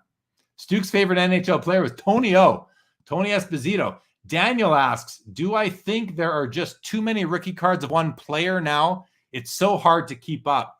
Great question. Yeah. I think, not that I think there's too many. I think that there's many that are just out of favor, and if the card companies could find a way to, like, here's the thing, most industries have different products that serve different price points, vehicles, clothing, restaurant, food, the hobby, right? There's different products that a manufacturer will put out to service a different economic status of people. And in the hobby, we see that you got packs from like $2-3 all the way up to thousands and thousands of dollars. And I think, and maybe this is, earlier on, I think Bobby asked a question, Burrell, about, what's the one big thing Fanatics could do? Maybe it's getting a better understand. And I don't even know, maybe the understanding is there. So I'm kind of thinking as I talk here, but maybe getting a better understanding of the different hobbyist profiles to properly service each profile. Now they need to define these profiles, not leave anybody out or as few people and hobbyists as possible, and come up with products that are going to service each of those different hobbyist profiles.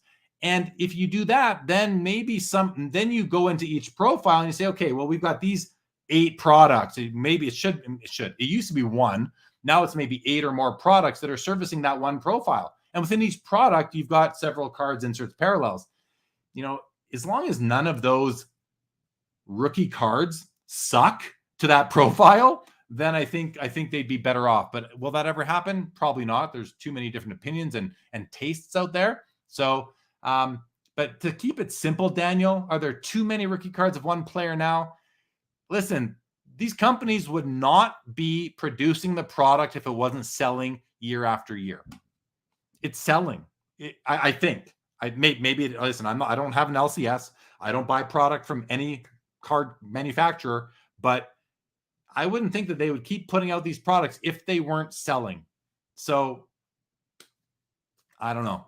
That's kind of where I end at that with that comment right there. Cards AH, when we talk about junk slabs, is this the 3 years or so of mass submissions during COVID, or is it still happening now? I think it's mostly that 3 years, because it wasn't just the 3 years. It was also the backlog that then took another year to leak out. So it's more like, say, 4 years, like 19, 20, 21, 20. Yeah, about 4 years, I would say myself, Cards AH. Triple V, not a question. Just appreciate what you do for collectors and hobbyists by delving into all the minutia about cards from all eras. Discussions make this hobby so unique and fun to partake in. Thank you, Triple V, for that comment. Really appreciate it. Dexflow says, Jeremy, have you noticed that the new label PSA go for more than old labels of the same card? Oh, of course I've noticed that, Dexflow. That's just because I think there's 2 reasons. One, the new label is nicer. It has more security features, but also a lot of people in the hobby believe that the grading standards have changed. And I've noticed it myself, but I don't think that the grading standards have changed. I think the adherence to the standards have changed. And I think that still goes in cycles. I think it goes in cycles. And I think there's many things that impact that. Appreciate that, Cards AH, very much. I don't speak Spanish, Vanessa Walsh, so I can't understand your comment, but welcome to the channel. M. Monty, I'd like to hear your take on 89 Upper Deck rookie versus 86 Fleer MJ in regard to their place on Mount Rushmore as hobby icons. I have Griffey ahead of MJ because it was a game changer in 89 and MJ not. Well, M. Monty, first of all, I agree. The 89 Upper Deck Griffey symbolizes Upper Deck. To me, that it's their number one card. It's outside of some promo cards, it's their number one, their first card that ever came off the line in their very first product. So I think it's like a hugely iconic and important card. But for MJ, I mean, there were outside of Star, which wasn't a national, Star was what it was. We're not going to get into that. There were no basketball products outside of Star after 1981. So Fleer came out with this set that had, 20, I don't know the number. So someone will know, but lots of Hall of Fame rookies, lots of superstars in that set with their first mainstream card. And the stickers to go along with it, like that 86 Fleer set is a very important set. And the hobby loves it. I don't really see that ever changing. Now, things change. I say that all the time, but some things are just like the first thing, So I think that's. I don't know. I mean, I personally believe that. And listen, they're both produced in the millions. So there's no scarce or rarity. There's no scarce or rare aspect to either of those cards. They're basically both junk wax. They're both very affordable if you want to find them at the grade you can afford, like even the, buy a low grade MJ rookie if you want. I have trouble saying that the Griffey is a more iconic card than the Michael Jordan. I just do. I think Michael Jordan is a much larger overall athlete in history as well. Hope that answers your question, M. Monty.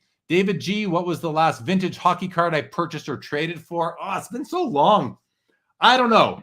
I'm not even sure, but someone earlier asked a question about vintage football. I don't think I got to that comment, but my most recent vintage card, I believe, is this one right here. My 1950 Bowman Otto Graham. Vintage card lovers who love a card that is like amazing for the grade would love this. This is a PSA 3.5.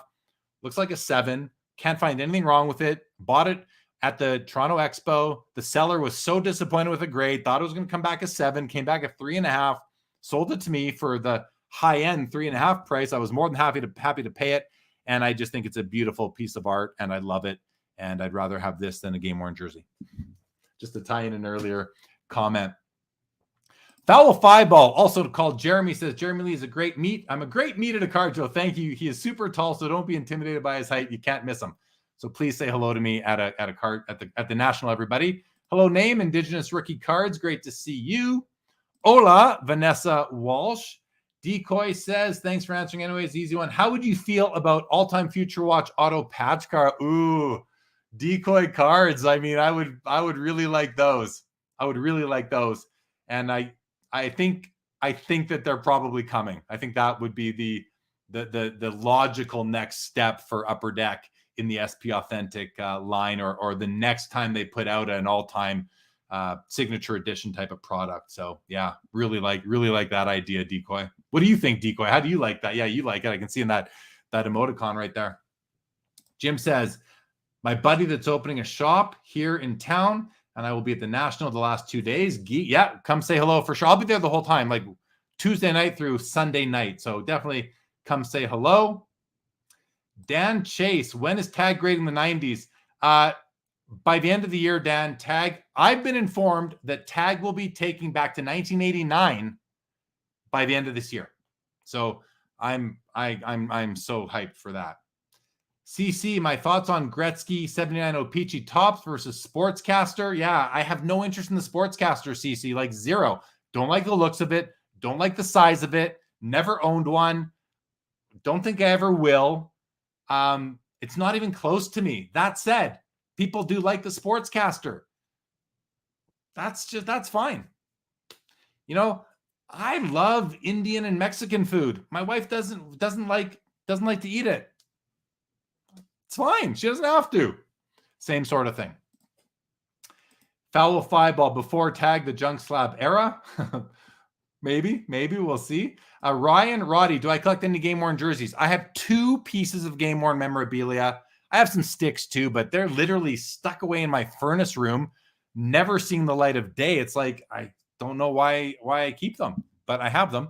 But I have 2 game-worn jerseys. This one right here, Teppo Numminen, game-worn Winnipeg Jets 1.0 that I bought from a dealer out of Winnipeg at a Toronto Expo, and I wore it for 30 Expos probably.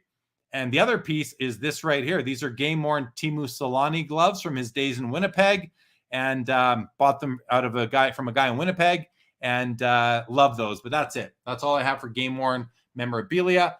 This was a gift. An autographed Teemu Selanne. Anaheim. Solanne's my favorite all-time professional athlete, and that was a gift from a friend of mine.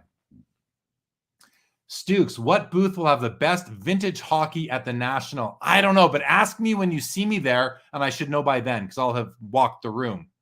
Cards AH, we have so many more products, parallels, and rookies, but we don't have to look at as a negative, more so just the evolution of the hobby. I mean, yeah, like, listen, collect what you like. I know it's like cliche, but it's a true thing. Like, here's an option for some of you. You can collect and buy only the things you like and not worry about everything else. Like, that is an option. That is an approach to the hobby and life that is available to you as a person walking this earth. You can do what you want to do, follow the content you want to follow, collect the cards, collect the other things you want to collect, and not worry about what everybody else is doing. You can do that. That is an option. Consider it. Consider it. Cards AH, maybe a crazy question. How much do you follow the current NHL? Do you have a team? Yeah, I do follow the current NHL. My team is the Calgary Flames. It's where I live. Although I'm really not happy with the state of the team right now. And so sometimes what I'll do is I'll pick a favorite team. Not like they're my favorite from a emotional or nostalgic basis, but more like I like the team. And if I could swap and make that the Calgary Flames, I would. And right now that team for me is the Dallas Stars. I really like the Dallas Stars, but I also really like what the Ottawa Senators are doing. And listen to this. So Chicago goes and gets the first pick overall, generational player, most likely in Connor Bedard.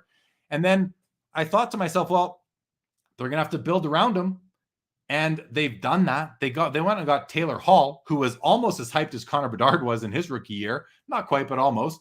They picked up Corey Perry. He's a bit of a journeyman now, but he still isn't an effective player. Another player recently I can't think of right now, but recently as of like today or yesterday, because free agency opened today. But yeah, that's it for that one. Cards AH. Hello, Card Guy 72. Welcome to the show. CC says the 89 Griffey was iconic from day one. The 86 Jordan became iconic many years later. Both cards are great. Yeah, I agree with that. That's how I remember it as well. Card Guy, with you being a big Star Wars fan, do you collect any of the vintage Star Wars cards? I only have one. I have the C-3PO, that error card with that extra bit of metal coming out from his midsection, if you will. That's the only one I have. Right now, though, my 4-year-old son is obsessed with Star Wars. It's just that I had that box of figures that I had from the 90s, and I had probably, I don't know, 50 or 60 figures. I had them open from probably the early 2000s. I used to display them in a display in my living room, and they weren't worth anything. I had a few closed up ones, and when I was doing my first show with LCG Auctions, the auction house that does pop culture, mostly action figures, but other collectibles as well, I showed Mark, the founder. I said, "Are these worth anything?" He's like, "Well, no, those aren't worth anything." So funny enough, I left them on the table here. The next morning, my little boy runs up into my room holding my Greedo, which was on one of these 1999 Kenner cards, and he like ruined it. And I just opened it up, and and I made, it wasn't worth anything, so I wasn't bent about it. But now my kid loves every day, "Daddy, who's your favorite Star Wars character? Who's your favorite good guy? Who's your favorite bad guy? Is he a good guy? Is he a bad guy?" And then we've done some Lego. So yeah, we're right into Star Wars in this house right now. David French says, show us more recent pickups. I can do that. David French. If you guys stop leaving comments for a few minutes, I will get to the bottom, and then I will show you some more cards. Colin Murray says the 86 Flair took years for it to become popular. They couldn't give this stuff away. 89 Upper Deck was instant. Yeah. And these are great comments for what was then, but we are now in 2023. We are like almost 40 years since the Jordan came out.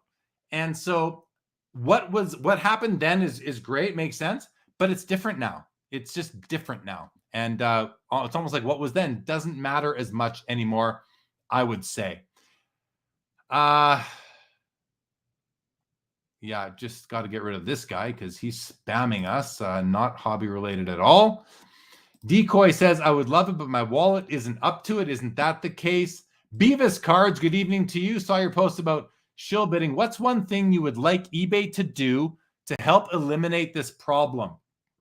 So thanks, Beavis. And we talked about this on Taking Stock 1 or 2 episodes ago, me and Dennis Zender. That's where that clip came from, was that episode. That was just a clip from an episode. And here's the thing. Okay, first of all, showing feedback again and showing who bought the card. I don't always want everyone knowing what I'm buying, especially like as a content creator. People tend to, sling at you. They just love to pick at you and find something to accuse you of, even though there's honestly often nothing there. But that would be good. Showing maybe that. And then as a collector, a content creator who's a collector, or a collector who's a content creator, I would probably just have to suck it up and say, this is what's best for the greater hobby. I think eBay's explained it as it's a privacy issue, people knowing, but I don't know, maybe that, Beavis, the problem is, and the flaw in your question, nothing at you, Beavis, but you can't eliminate it. It's uneliminatable. It's impossible, I believe, to eliminate shill bidding. And that's why, in my reel today that I put up on Instagram, it's like you just have to kind of understand it's there and bid what you're comfortable paying. And the reason I say it's impossible is because if you are bidding on your own auction, it's easy for eBay to spot that, right? By IP addresses and stuff like that. But if you are having someone else bid on your auction, who's 2 states away or across the other side of the world, and you have an alliance with somebody, I mean, I'm guessing there are alliances out there in this hobby of people who do this for each other. And those alliances are weak. If you watch Survivor, alliances are weak, right? One of those people gets mad at someone else, could expose the whole thing, and then you'll have a whole bunch of new people showing up on various YouTube shows and being called out for doing that. But it's impossible to eliminate it, Beavis. I think the best thing you can do is mitigate your risk of being a victim of shill bidding, and just be careful. Be careful. Know when it comes to a liquid card, know your comps, know your value on a very often transacted card, one with a lot of velocity in it. But if it's a rare card, only bid what you're comfortable paying. Yeah, sorry, I can't do any better than that. I can't think of a solution to it myself. Mark Santucci, which hockey card company do you like better, O-Pee-Chee or Upper Deck? They are one and the same card company, Mark. Upper Deck owns O-Pee-Chee, but listen, I like both. I can't even pick one or the other. I just can't. I love O-Pee-Chee. I love Tops. And I love Upper Deck. I mean, Upper Deck makes beautiful, beautiful card. I think we're hockey collectors, I think are the luckiest, because I think Upper Deck makes the best quality cards, like aesthetics, design, look and feel. Holding them in your cards, I think that they're the most well made, in my opinion. Thank you, Nova. Appreciate that. LA Collection, just buy what you like, especially if it's for you. If you're doing it for the money only, then buy what others are buying. Better to just buy it for you and not worry about anyone else. So yeah, because then the other thing, that's a great comment, LA Collection, because if you're buying what other people like, that could change. So listen, unless you're only buying Gretzky, Jordan, and Tom Brady, even unless you're only buying them, you might be in trouble if you're not buying what you also like. And there's more players, of course. My thoughts on Wyatt Johnston in Dallas. Yeah, not my favorite young guy in Dallas, but I think he's got potential. I wouldn't be gambling on him personally, but I could be proven wrong. Maybe he's a good gamble right now. What is your favorite NBA player? Freddie Van Vliet, who everyone is crapping on right now. Freddie Van Vliet is awesome. I love Freddie Van Vliet. I'll just leave it right there. Dave Kaplan, how excited is Johnny Gaudreau to be playing for Mike Babcock? I don't know, Dave. I didn't even think about that until you mentioned it. That's pretty funny, though. We'll see. Johnny Gaudreau is his best in contract years. He doesn't have one coming for a while, so I'll leave it at that for Johnny Gaudreau. Power of the Force, Jake Dahl talking about action figures. C3PO with an extra bit of metal. Care to elaborate? Will S says yes. Yes. No, I don't. You look that up, Will. I don't care to elaborate right now. Barry Wood. Holy crap, that's a big honker. I think he's talking about my nose. Yeah, I've got it's kind of like a ball on the end of my nose, sort of. It's the way it's. Yeah, you want to go all ad hominem on me? Do it. Makes you look a lot worse than it does me. CC, great shows, but we need a show from you dedicated to showing off your PC. Would be epic for us to see your collection. I would enjoy doing that myself, CC. It would take a while. got a lot of cards in my collection. David Kaplan says, do you have a Star 101 Jordan? If not, do you want one? I do not. Do I want one? I wanted one about a year ago. I really wanted one a year ago to pair with my Fleer.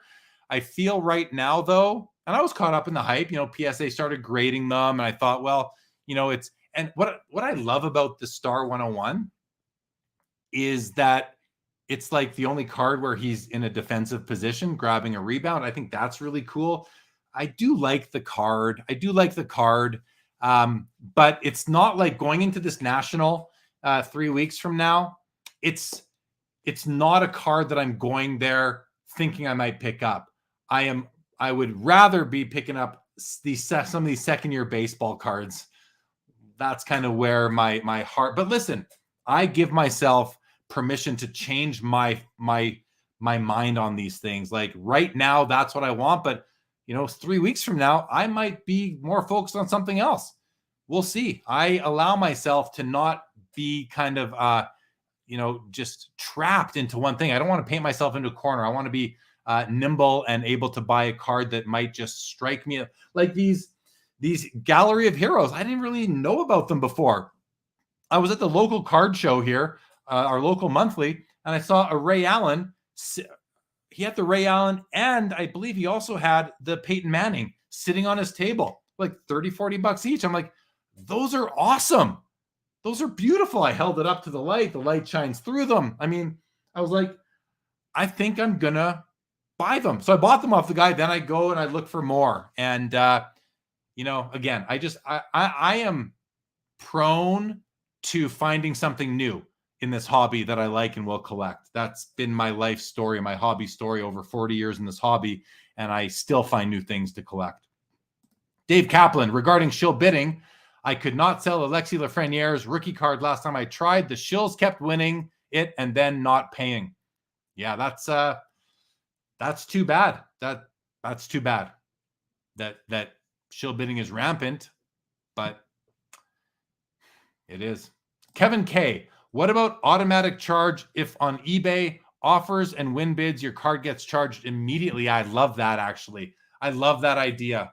I love that idea, Kevin, because not only then is the shill bidder forced to pay, although you could probably make a claim against your credit card, but we'll see how that goes. I don't know. But the shill bidder is forced to pay and pay the fees on selling their card. So they're more behind. I love that. I like that idea a lot. I haven't thought it through. There could be drawbacks, but in concept, I like that idea, Kevin. Jake's Toe says, Mike Babcock coached our WHL team, Spokane Chiefs, for 6 seasons. Yeah, I mean, he's been around, Mike Babcock, for sure. Eli, good to see you, buddy. All is very well, thank you, and I hope the same to you and your loved ones and your business and everything. Eli, good to see you, man. Happy Canada Day to you. Happy 4th of July weekend to everybody. Canada Day to everybody as well. LA Collection, people, make sure to hit thumbs up to thank Jeremy for his time. Hey, thank you guys. I appreciate that, LA Collection. Great meeting you in Burbank show. But I thank you guys for your time. We've been over 100 in here for a while. I thank you for your time joining me and listening to me ramble, for sure. And I do my best here, right? Like everything I say isn't going to be right, but I just try to tell you what I think. Professor, no real surprises for me, but I'm also not somebody who follows junior hockey and scouting reports close enough to know. I watched part of the NHL draft, but maybe the biggest thing that surprised me was that there was no blockbuster trade during the first round, which we always get. So that always adds excitement, that element, layer of excitement to the NHL draft. Carey Price, if you guys know Carey Price, the eventual Hall of Fame goaltender for the Montreal Canadiens, was asked to announce the draft pick, the Montreal draft pick, and he got up there, and the poor guy, I felt so bad for him. He said, and with that, the Montreal Canadiens select David, and he forgot the player's last name. He was so embarrassed. He apologized on Twitter. I felt terrible for Carey Price. He just blanked. He blanked.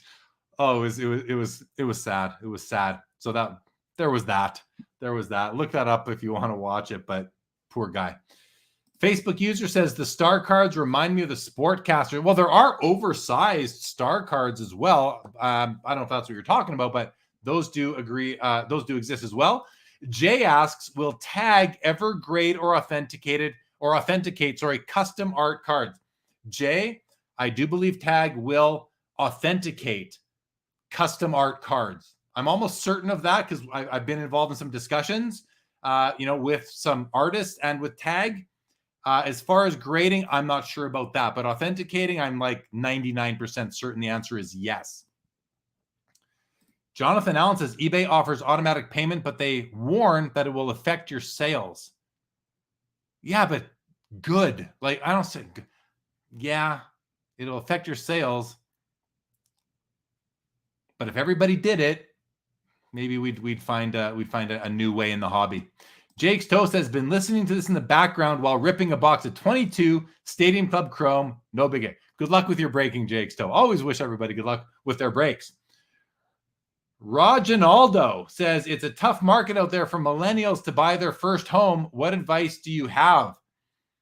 Listen, I mean, here's the thing about buying a home. If you don't know or don't believe that the value appreciation of your home is going to go up a lot, like in the next little bit, like 5 or 10 years, way out. Here's what you got to compare not mortgage payment. You got to mortgage interest, carve out the interest portion of your mortgage payment, property tax, any like condo fees you may have to pay, strata fees, and anything else that your landlord would pay, and compare the total of those expenses with renting. Renting could be a much better option for a lot of people. That would be my advice, Roginaldo. Yeah, poor Carrie, right name? I mean, that was tough to watch.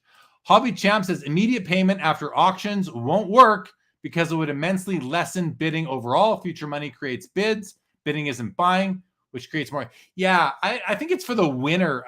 I think what I was excited about earlier a few minutes ago was the buyer is automatically, like the winner is automatically charged. That's what I think makes sense. I do think that eBay has rolled out some of this automatic payment on like buy it now, because I hit a buy it now recently and I was forced to pay right away. I don't know if the seller implemented that requirement or that was across the board by eBay. I'm not even sure, but they do have that functionality at least.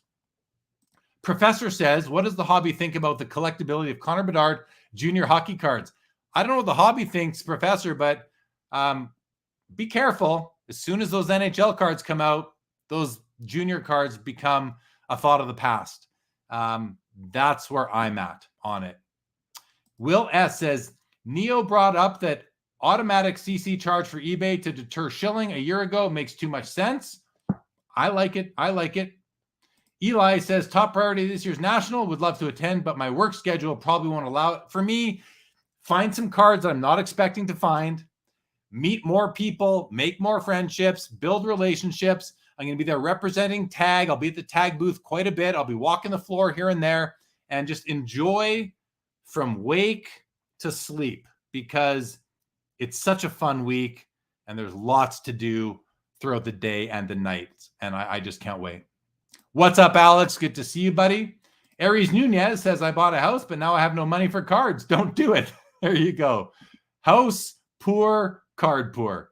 Jay Skolnick says, I'll get my Card Killer Brady card. Would look awesome in that see-through case. Yeah, definitely, Jay.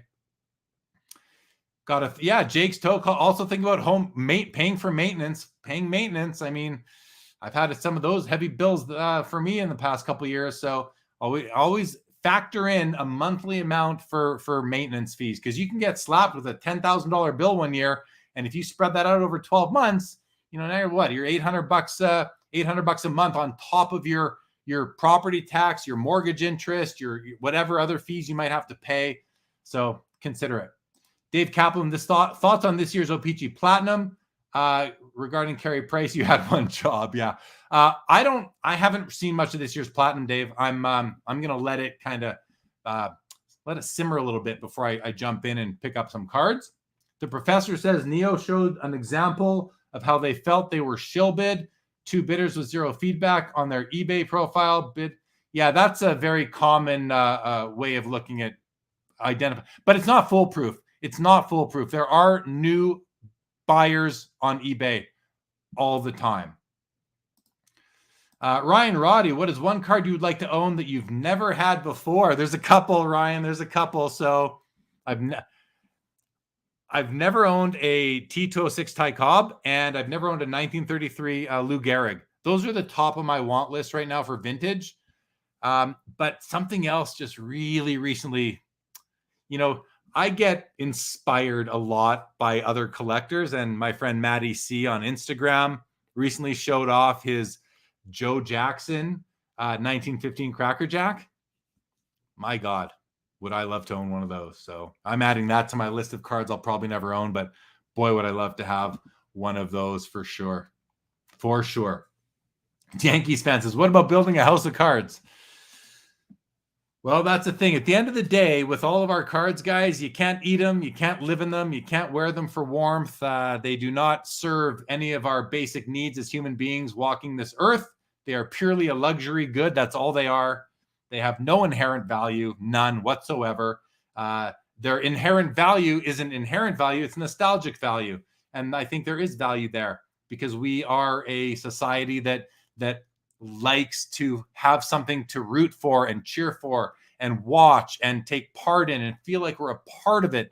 So, whether that's, fault, that's why the Real Housewives of every state and city is so often watched. I've heard about this Vanderpump Rules, like what? But yeah, listen, I say what for myself, but people like it. So yeah. There we go. Daniel says, up here, Shoeless Joe should be in the Hall of Fame. Say it ain't so. Jake Dahl says, you could eat them, but you'd ruin them and get sick. It's a lose-lose. Definitely is. Isabella wants to know, how old are you? Don't feel pressure to answer if you don't want to. Yeah, thanks, Isabella. Welcome to the show. Jay says, collect the rents. More fun than collecting cards. There's something to be said for being the rent collector as well, for sure. Professor says, is there a reason for why you prefer one background color of a Lou Gehrig or Babe Ruth over another? Yeah, preference. Simple. What appeals to my eye? Really as simple as that. Jake says, I've been an eBay member since 98. I recently had to do a customer service chat, and he was shocked to see that my membership is that old. Was he even that old, Jake? Was he even that old? Maybe that was...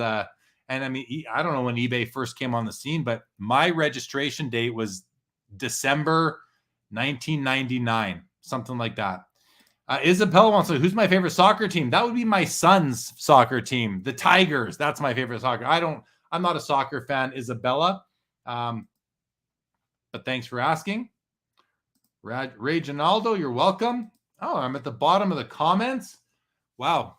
And I'm 2 minutes shy of 2 hours. I said if I got to the bottom of the comments, I would show some cards.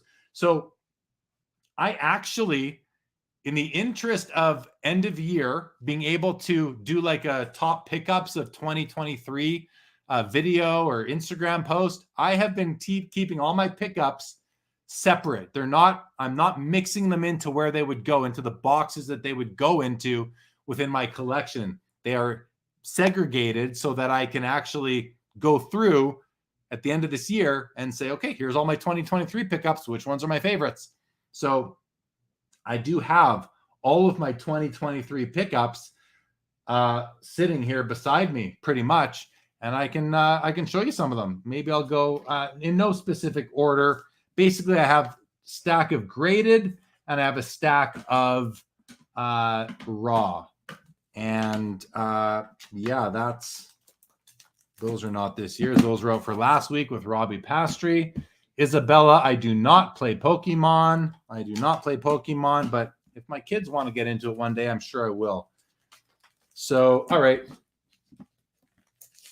These are all the slabbed cards that I have picked up in 2023. Not that many, really. Yeah, that's it. That are here. I have a few on the way, I guess, as well. So I'll show you. This is slab but not graded. In the game Ultimate, Mika Kiprasov, 1 of 1 from the 2010 World Cup or Olympics, I should say. Really cool piece. Team Finland. 2014 Fleer. Again, I love my 2012, 13, 14, 15, 16 inserts and parallels. 2014 Fleer Showcase, the Sparkling Diamonds, Brett Hull. This card is numbered out of 5 right there. And I just love the picture. I love this. I love these Sparkling Diamonds. Picked this up. This came from Kyle, King of Cards, sold me this card. Barry Sanders, 1999 EX Entry, the bright lights. Really cool. And it looks a lot different, whether, depending on how you scan it and look at it, but really cool card. Cheap. Like it's a low pop, cheap card. I think it's under the radar personally. So I grabbed that and I just love the looks of it. Traded for this at the Edmonton Expo, 1996 Metal Universe Cool Steel Superpower, Patrick Waugh. Really nice card. It's got some embossing. It's a Fleer metal card from 96. It's a really rare piece. Nirvana. What's this? 95 Panini. Also, Snoop, got the Snoop-a-Loop. I don't do a lot of modern young players, but I love Jason Robertson on the Dallas Stars, so I picked up his Ultimate Collection. This card is out of $299, sells for like a third of what his SP Authentic sells for, and it's out of $999. So I just felt that this was like a way better value deal for me. So I feel that that's kind of like a savvy type of play. Picked up this Mick Jagger card. This is from the Mint Collective, 1967, Dutch unnumbered. Oh, I love this card. Here's another Barry Sanders. This is a girl. I love this card. 1998 Fleer Tradition Playmakers Theater. This is numbered on the back out of 100. It's in a BGS 8.5 holder, and just an absolute stunner of a card. Like these you have to, if you are at a card show and you can look at one of these in hand, pick it up and just kind of do this. These things, they're like smooth as silk, these cards. Oh, I love it. I'm gonna say this a lot, guys, because I love the cards I buy. I love this card. 2013 Fleer Showcase, Skybox Premium, Star Rubies, Wayne Gretzky, numbered out of 50. Picked this up from War Chief on Instagram. And love it. See, the rubies are huge in basketball. They're getting bigger in baseball. And hockey, we only had rubies starting in 2012, or I guess actually in 2013. So a lot of people don't really know them, and I love them.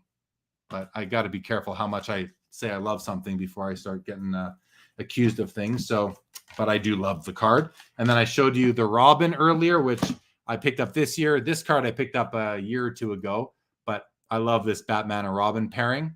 They're so nice. So cool. And then I showed you the Otto Graham a little while ago. I picked this up at the Toronto Expo in April. It's a beautiful 3.5. Like, look at this thing. Oh, like no creases, no wrinkles, nothing. Just a beautiful, beautiful card. And then I picked this up. This came from Empire Sports Cards and Shayway Vlogs. The Michael Jordan Skybox Premium, the 3Ds. Like the initial cracked ice, or one of the original cracked ice type cards. This card I didn't like when I first saw it, like first noticed it 4 or 5 years ago, but it grew on me. And then I love it. I just think it's such a cool card. Really sweet. All right, that's it for slab cards this year. And then I'm going to get into the raw. Actually, I don't know that I brought out all the raws. Sorry, I had 2 stacks of raw cards, but I only brought out the thick cards. I didn't bring out the thin cards. So I can go through these. If you want to see them, I'll go through them. I'll go through them maybe a little bit quicker. But first, only 3 comments all this time. Nice. 90s hockey, nice Waugh. Thank you. Jake's Toe. Are you going to cross all your PSA to tag when they accept older cards? Pretty much all of it, yes. Yes, I am, Jake's Toe. Because they just look so much better in tag slabs. Just look at this. Like it's pristine looking. Like it's so The tag slab is so much nicer than any other slab out there. The second best would be CCG or the old CSG, or yeah, theirs is almost as nice as ours. Their plastic is blue in tint. Ours is completely clear. So tags is completely clear. So yeah, I will be crossing over all, if not most, if not all of my cards as I can. Now listen, I'm not going to jump the line, right? I'm not going to just all of a sudden, hey guys, here's 3,000 cards. Have at it. Like, I'm not going to do that. I'll do it slowly over time. Eli says nothing beats old school serial numbering on cards. Mark Santucci, thank you very much. Jay, I don't have any Patrick Mahomes cards.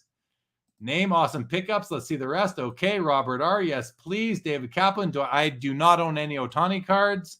Yankees fan, can't wait for tag vintage. Me too. All right. These are in no particular order, but listen, I have a lot of player collections, and so I'll pick up cards if I feel like I have a player collection for that card. Second year cup, signature patch, Joe Thornton. Grab this card here. This is out of 5, Nicholas Lidstrom, honorable numbers. Most of this is going to be hockey, by the way. Pick this up at the Edmonton Expo from Drillers Inc. Mike, great guy. Great card. Joe Sakic, limited logos. Is this new? Yeah.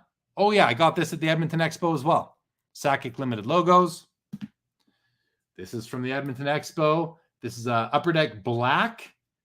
What's this called? Star Coverage Yager Stick Auto on-card auto piece numbered out of 25? No, 10. Numbered out of 10. What a cool piece. He's pictured in his All-Star jersey with the Penguins logo on the shoulder. Super cool card. This next card might be one of my favorite pickups. Anyway, here it is. And it's so cool how it all fits together. 2013, the Cup limited logos, Peter Forsberg. Sick piece. Picked this up at the Edmonton Expo from a guy who had a lot of nice Cup cards. Beautiful. Steve Yzerman, honorable numbers out of 19. Look at his autograph. What a guy. What a guy. I love Steve Yzerman. Bill Guerin, not a player I would usually collect, but I do love these 0506 Cup RPA throwbacks.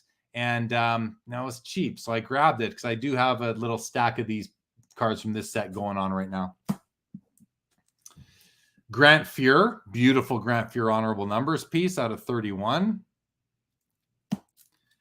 This I hit the bin on this on eBay because I love the player combination. The patches aren't that great, you'll see, but I love the player combination, and it's jersey numbered for both of them, Brett Hull and Pat LaFontaine. 16/16. Never even knew this card existed till I saw it. From 2018, the Cup.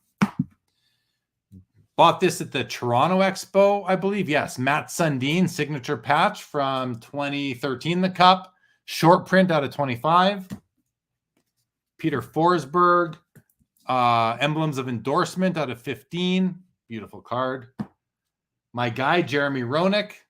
Upper Deck Premier Star Patch auto on card. These are all on card autos, by the way. Really nice piece. 3-color. Another Jeremy Roenick. I love Jeremy Roenick. Not because we have the same name, but I've got some reasons for being a big Roenick fan.